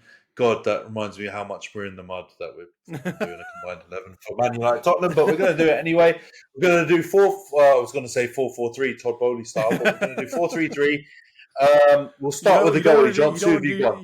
Why aren't we doing 5-4-0 or 9-0 like on Arsenal? We can do a bit of Pulis ball and stick it. No. We're not planning to get anyone sent off for delaying the restart. Let's do a 4-3-3. Start with the goalie. Who are you going with? Onana. God, this is a fucking mid-off, isn't it? This is an absolute mid-off. But Onana. He can at least claim a couple balls every now and then. He does knock people out sometimes, but it's better than flapping about. Yeah, I mean, this one absolutely reeks, and I don't know if there's. I think they both stink. And I have to admit, I feel like we're both maybe being slightly disingenuous, but I will have to pick Onana as well, just because I genuinely think he's a better goalie than Vicario, but I don't have evidence to prove it. So if a Tottenham fan comes at me, I feel like they've got some leg to stand on, because the first half of last season, Vicario was good.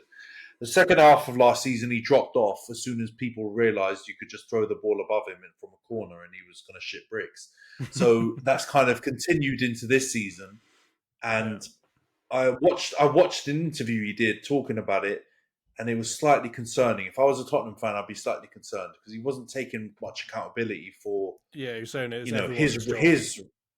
Yeah, I mean, as much as that's true, I feel like he needs to focus on himself because there's definitely some areas he can improve from some set pieces. And if you watch a goalie like Raya recently, old school, come out and claim everything, it takes all the pressure off. And I was having this conversation with you guys yesterday. I don't know why goalies don't do it anymore.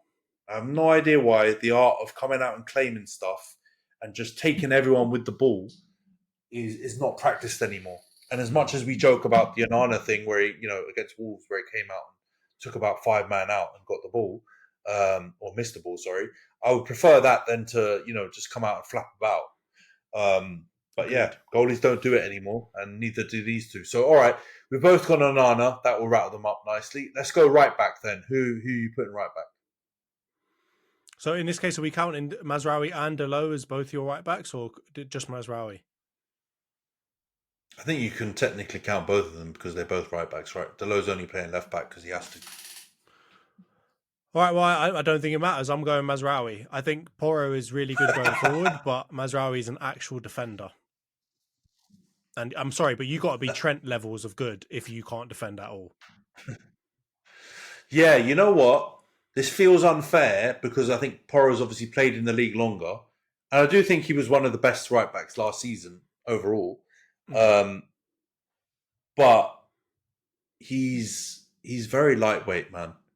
And defensively, I've looked at him a bit more this season, and I don't think he's been culpable necessarily for any goals blatantly, but I just feel like you can always get at him. And from the glimpses of Mazraoui so far, he's just been a 7 out of 10. And maybe this is me bringing my United PTSD into this, but I crave a 7 out of 10 defender. And I think Porro's got more ability to maybe hit a 9 out of 10 or 10 out of 10, but he's definitely also got the ability to give you a 4 or 5 out of 10. And that scares me. And so I don't really want those kind of defenders. So from a preference perspective, I'm going to choose Mazraoui, but I would not be mad at all if a Tottenham fan came to me and said, "You're mad." I'd pick Porro because he's very good going forward. But I would have to pick Mazraoui as well. All right, let's go left back then. We'll swap sides. This one should be an easy one for them. It's you, doggy. It's you, doggy. I'm sorry to say, Dalot. He looks like a decent right back, but he stinks at left back, and he's been got out by bloody Dibbling and all these dons. So I've got to put in there. Yeah, I will. I will give Dalot. Shout out Dibbling. He's good, he did mate. score at the weekend. He's good. Yeah, exactly. He clearly looks quite good. He's Cobham, Chelsea fans stand up. But I think Dallow's not really a left back. Let's be honest. I mean, it's not really a comparison. And it's a damning indictment of our left back situation that he has to play there so regularly. The fact that we've got Luke Shaw, who's literally made out of mud, and then we've got bloody Malacia, who people thought was dead for a period. Thank God he's not. We don't know what he's made out of at all. Yeah. Yeah, we were so worried about him because we didn't see pictures of him for like 18 months that we were worried the worst for him. But I'm very glad he's back in training and stuff. But there's no chance in hell we can put any United player at left back. It's got to be you, Doggy. He started this season pretty well as well. So yeah. All right, we'll go Doggy. I think that's unanimous as well. We'll go centre backs then. This one could be more interesting. You could go two absolute madmen, but I doubt we're both going to do that. But what's your pairing? So I feel like this is probably cheating, but I'm going to go for Van de Ven and De Ligt. I'm not going for Leacher after the double foot in bloody torpedoes he's doing to Kamada. And the fact that Romero is basically the Neil Maupay of defence. I'm going to go for the two that I actually think would be good together. I think particularly if can you imagine the two of them together, right? Like Van de Ven engine, and then De Ligt is a general. I think that's exactly what you need, and what Romero should actually be doing next to Van de Ven is exactly what I think De Ligt will do next to Leacher. So I think I'm going to cheat and stick the two of the Dutchies together. I don't think that's cheating. I think that's totally logical. That's fair. To be honest, that's also what I've gone with, and I think that will be the future Dutch centre back pairing, and it works. It's balanced. Goes, yeah. Well, yeah, he hasn't got that many years left. I think, but Van Dijk, to be honest, I think he'll probably retire from international to prolong his club career at some point as well. But yeah, I do think it works perfectly balance wise. Van der Ven's a left footer. He's got the pace. De Ligt is kind of more of the front foot defender, and he's quite aggressive and it's more of the leader. I think they're a really good combo, and I think. I wouldn't be shocked to see them for Holland really soon. And I think, I don't think that's cheating at all. I think that's the obvious one. I really do rate Leacher, and I still think he's our butcher and everything like that. But I just think if you want a player to keep his cool and just basically not do dumb shit, I don't think you could pick Leacher or Romero. I think Romero has slightly more of a bozo gene in him, but it's not actually that far away. As much as I want to try and throw slander on Romero and back my boy, they do dumb stuff, and personally, I don't want any part of that. So, all right, let's go on to midfield then. Let's do the midfield two, I guess. Let's do the double pivot in midfield. Who are you going to do there? So can we just clarify who we're including in this? So from Tottenham side, we're doing Sarr, Basuma, Bentancur, and that's it, right? I'm not going to include like Bergvall and all them dons, yeah. Oh, you could if you want. I mean, it's just anyone who'd play in the 2-8s or the 6, the 6th position, because we know who the potential 10s are. Yeah. We'll talk about that in a minute. This is the 2 centre midfielders. All right, so Mainu has to get in there. So Mainu's one of them, and then I'm gonna have to go Sarr. I don't think Bentancur's all that. I think they try and act like he's better than he actually is, just like they do Romero. And I think Basuma could be good if he just sorted himself out and just stuck to football. And I know that I'm not saying that in a Sounessy type way, but I mean, my man's doing balloons in his car and that, like, yeah. Graham Chang. Yeah, exactly. We're not doing sourness, but he's got to just focus on being good at football, and then he can do balloons when he's retired. So yeah, I'm gonna go for Mainu and Pape Sarr, and I think actually that would be a really good combo because you've got Mainu who's silky don playing the ball, progressing it forward, and you've got Sarr who's just gonna go round. He can dribble with the ball too, but he's gonna have all the energy, which is sometimes my complaint about Mainu is that he kind of plays at his own speed, whereas I think Sarr. He plays at his own speed too, but his speed is like bloody 5 times faster than everyone else's, and my man's just running around, which I think is exactly what you need. Yeah. I mean, that is very tempting, to be honest, because that was something that I was playing around with, but I kind of pitted Sarr and Mainu against each other in a way. Oh, and then like Ugarte against Basuma, I assume. Yeah, I did. And I think I've obviously got to go for Mainu. I think he's generational, and I think Sarr's a really good player, but I don't know if I don't know if he's got the same ceiling that Mainu does. So I have to go for Mainu, especially of some of the big moments and the way he's progressed. I do think he's had a rough couple of weeks, especially since the Liverpool game. I don't think he's been quite at the level that he's shown previously. But I believe in him as a player going forward, and I think he'll bounce back eventually, and he'll reach higher highs than Sarr. So I've got Mainu. In the other midfield position, I would love to pick Ugarte, but I haven't seen enough of him. And despite his balloon taking discretions, indiscretions, I've gone for Basuma. So I've gone, Basuma and Mainu. I think just because he'll sit, he covers a lot of the ground as well. He's not quite Sarr in terms of his engine, but he does cover a lot of the ground. He's able to press.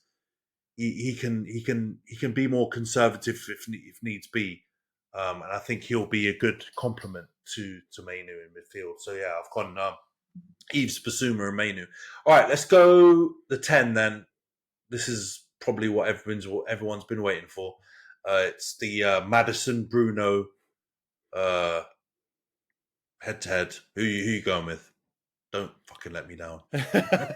So I'm going for James. No, I'm kidding. I'm going for Bruno.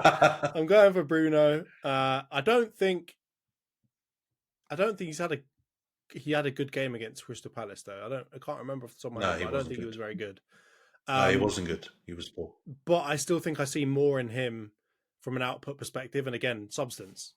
And I think Maddison even came out recently after his goal, right? Because it's the first time he scored in a while now, and he was like trying to show everyone, oh, like that's not what matters. And I think I can't remember what exactly the quote was, but I think he came out on his like Instagram or his Twitter or something, and he basically said like, you know, this is for all of you lot that only look at numbers when you watch football, which is a bit salty from him, innit? Trying to cover up the fact that he just can't score or assist in a team that really doesn't have any other outlets. So it's a bit stinky on his part. So I've got to go for Bruno. I think, yes, he's a bit ratty. Yes, he's wasteful, but he delivers. And I think that's what, at the end of the day, that's what matters. So big old Bruno, let's go. You're much better than your countryman, Bernardo. Yeah, the fact this comes after the City Arsenal game is hilarious, because Bruno's now suddenly getting extra fans because he's not quite Bernardo level. No, I've obviously got to go Bruno as well. I do rate Maddison, like I said. I do think he's a really enjoyable player to watch. Like, I think the way his technique is really good, and the way that he manipulates the ball and everything, and like travels with the ball is really impressive. Ball roll. Yeah, stud roll FC, but. He's a really good player, and I do think he's got the talent and the skill set to reach the levels of some of the people he's being compared with. But I don't think he's got there yet, and I think there's a rush. Like I said earlier when we were talking about the Tottenham United preview and all that, I think a lot of Tottenham fans put their players into conversations that they're not quite in. And I understand why. I guess they had, Tottenham have had a taste, as much as we make fun of them, during that Pochettino run of really good football. And they were kind of, they were at that top table with big clubs in Champions League finals, top 2 in the league, playing good football. And, they were there. So I understand why they, maybe feel like they're at that level. But they've had Mourinho, Conte, and now they're living in Ange's period, none of which have kind of reached those heights. And I don't think the players they've currently got are going to be able to get them there. And I don't believe they're able to be compared with, for the most part, United have still got a lot of players that were second under Ollie. So, a team that were in that kind of similar position to Tottenham were under Pochettino. So yeah, I just I don't think Maddison is there, and I think as much as like you said, he's talked about for the the Statman Daves and all Statos and all these guys and Optas and all these guys that talk about stats. It isn't just about stats, but you got to do something. You can't just be doing beautiful little tricks and flicks on the ball and your team's out here losing at home for the 3rd year in a row to your biggest rivals. And out here dropping points to Leicester and out here doing all these other things. Losing to Newcastle. I'm sorry, mate. Yeah. You can't be doing that. So you can be playing fancy football on your way to winning a treble or winning a Premier League title or a Champions League. And I agree. I don't think we should be just looking at your stats. But you've got to still contribute, man. Look at how we judge Jack Grealish. He's won everything. And people are on him because even though he's a good player, and he can do some nice things, he hasn't contributed enough. And we're not talking about out here banging out Erling Haaland numbers, but you got to have something, right? You got to do something. And Maddison, I'm sorry, you're playing by the same rules, and he hasn't. So yeah, I've got to go with Bruno. And it's going to seem mad coming off the Palace game because he had a stinker. He was poor. There's clips going around of him just running around and passing the ball and giving the ball away. And like looking like he's a kid who's never played football, you know what I mean? Like under 8 soccer in the United States type level, and so it's gonna not look good. The timing of this is not gonna look good, but I have to go Bruno. Yeah, but we're not prisoners at the moment. We're not prisoners at the moment. I've got to also say, for any of you lot that are saying like anti-stats and all that, and trying to use Zidane as your example, Zidane won the bloody World Cup, the Euros, the Champions League, La Liga, and Serie A numerous times. Stop using that to try and support bloody James Maddison, please God. Right? He's just a reborn David Bentley. You're trying to get him in conversations again. I get it, but he doesn't belong there. It's like when you try and force Ledley King into conversations about best Premier League centre back. Guys, I get it. You want to be, you want to be invited to the party. I'm sorry though. you're gonna have to watch from outside the club because you can't get in. Not for a while yet. Fight for Harry Kane and Gareth Bale and those guys. Luka Modric. They've had bloody class players. They fight for the weird ones. I don't get it. I agree with you. All right, let's go for left wing then. Who are you going to put left wing? I'm going Son. I'm going to say he's a traditional left winger. I know that you might do something different, but I'm going to go for Son.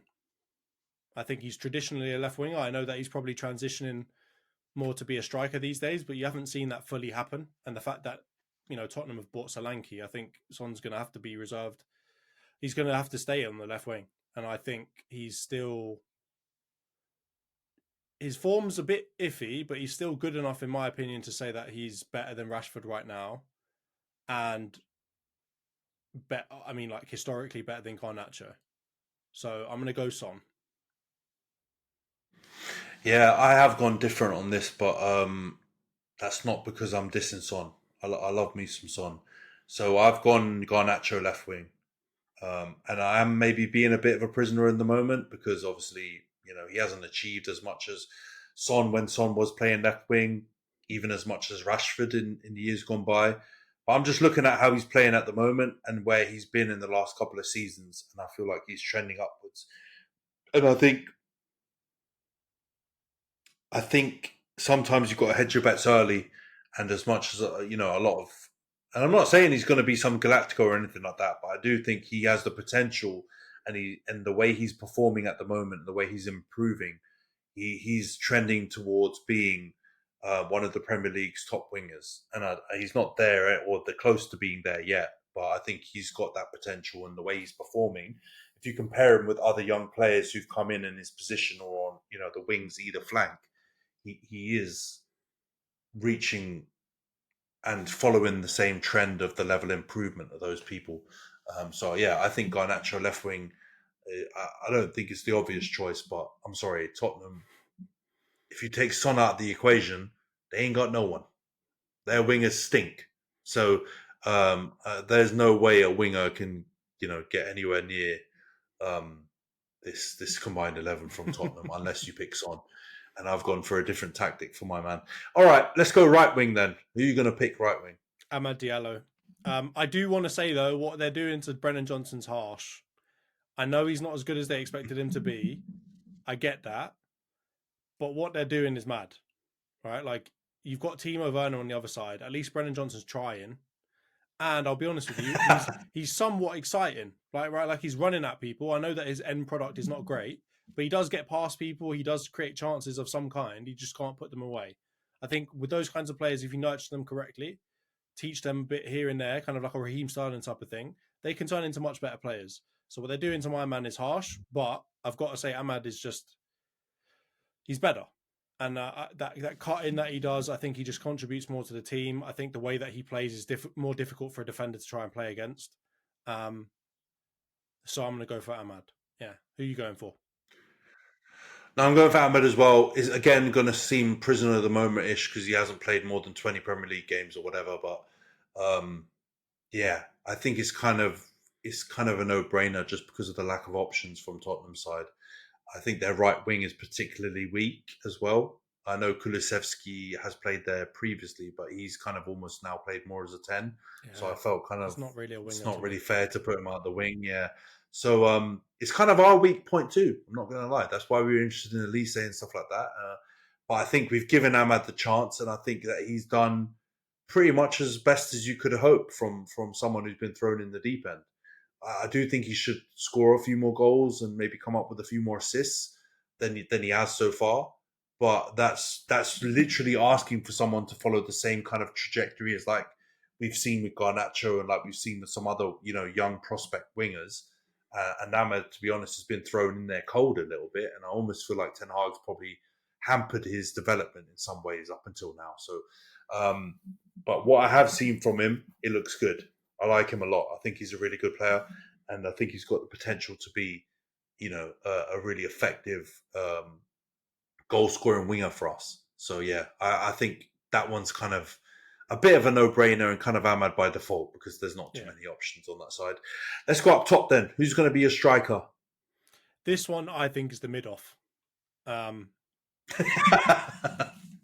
There's a couple mid-offs, let's be honest. Yeah, but I mean, I feel like this is the dark horse mid-off. I think people think that both teams have got better strikers than they actually have got. I think obviously Richarlison's not getting anywhere near that. Pigeon Man sticks on the side. I don't particularly want to give it to Solanke because I think I know that people are going to say how many goals he scored last season, but I just don't see it. I mean, eye test wise, I think he's good, but I just don't technically. I can't try and say that he's technically that much better than Xerxes or Højlund. I think he's more comparable to Højlund in the way that he plays, sure, but I think you've probably got a slightly higher ceiling with Højlund. But I'm going to go for the unconventional choice, and I'm going to go for Joshua Xerxes. And the reason I didn't see that coming. And the reason I'm going to do that is because I think if you think about it as having Son on your left wing and maybe having Diallo on your right wing, they're goal-scoring wingers, in my opinion. And I'm trying to think of a Liverpool prime type of idea here, where they've got a Firmino, who is a link-up player. He can connect the two of them. He gets Bruno into the game, etc., etc. And I really like what I see from him.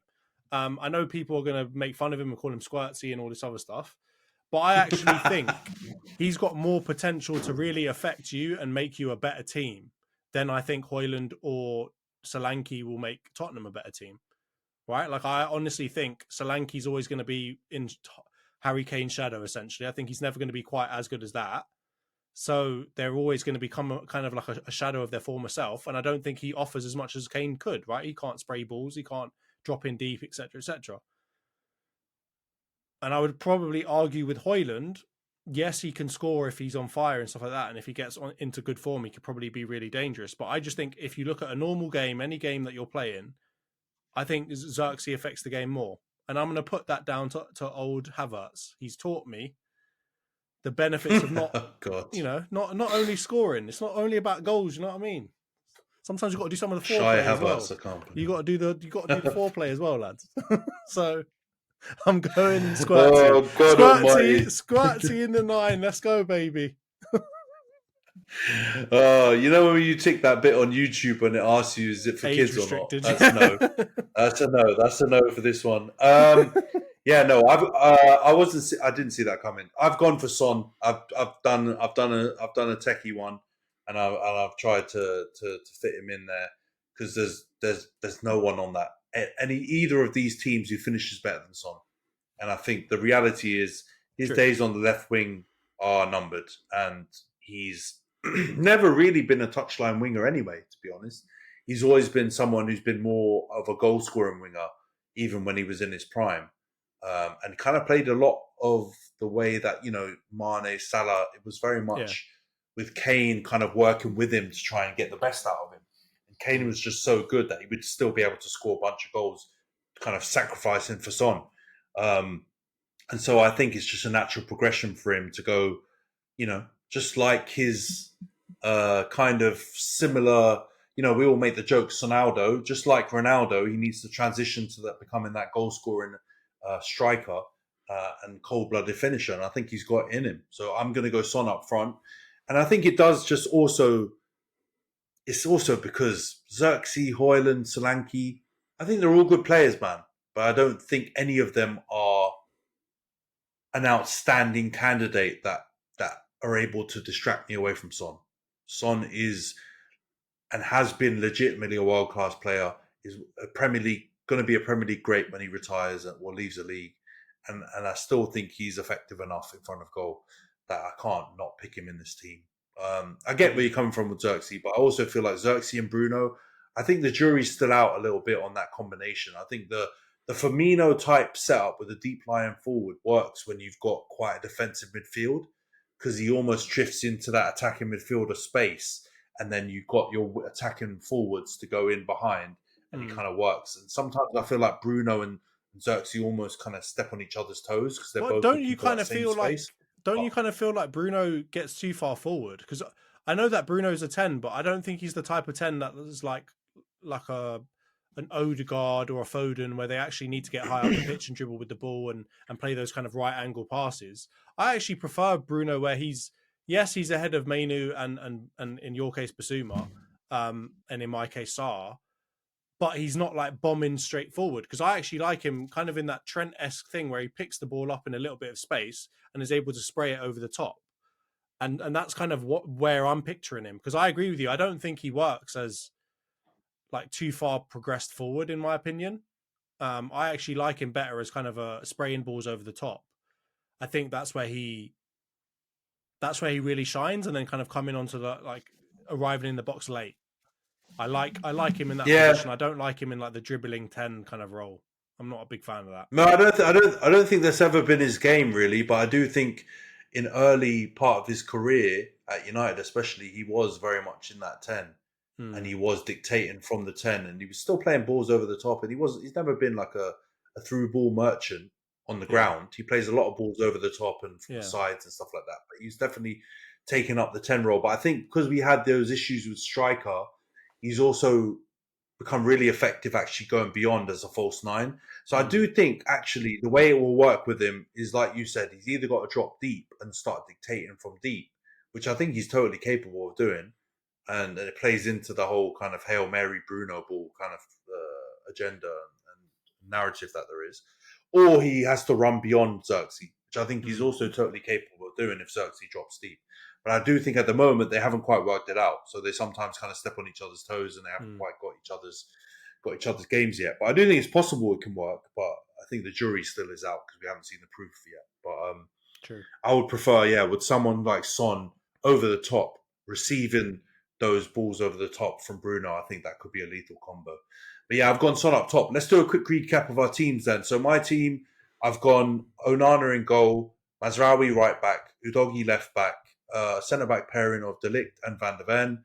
Midfield is Basuma and Mainu with Bruno in the 10. And then I've got Garnacho on the left-hand side, Amad Diallo on the right-hand side. And then I've got Son up front. You've gone Onana as well. In goal, you've gone Mazraoui right back. You've gone Udogie left back. You've also gone Van der Ven and De Ligt in midfield. You've gone Pape Matar Sarr and Mainu in midfield.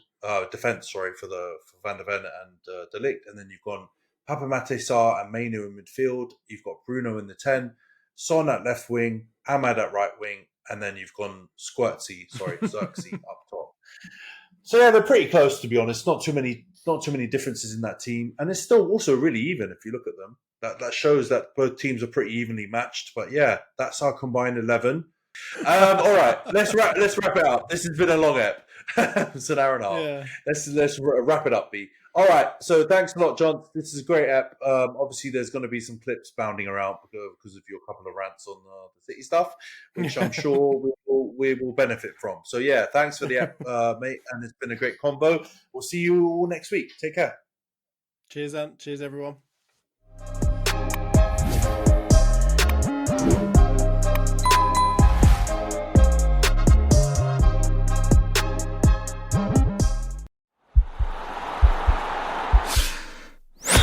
This podcast is part of the Sports Social Podcast Network.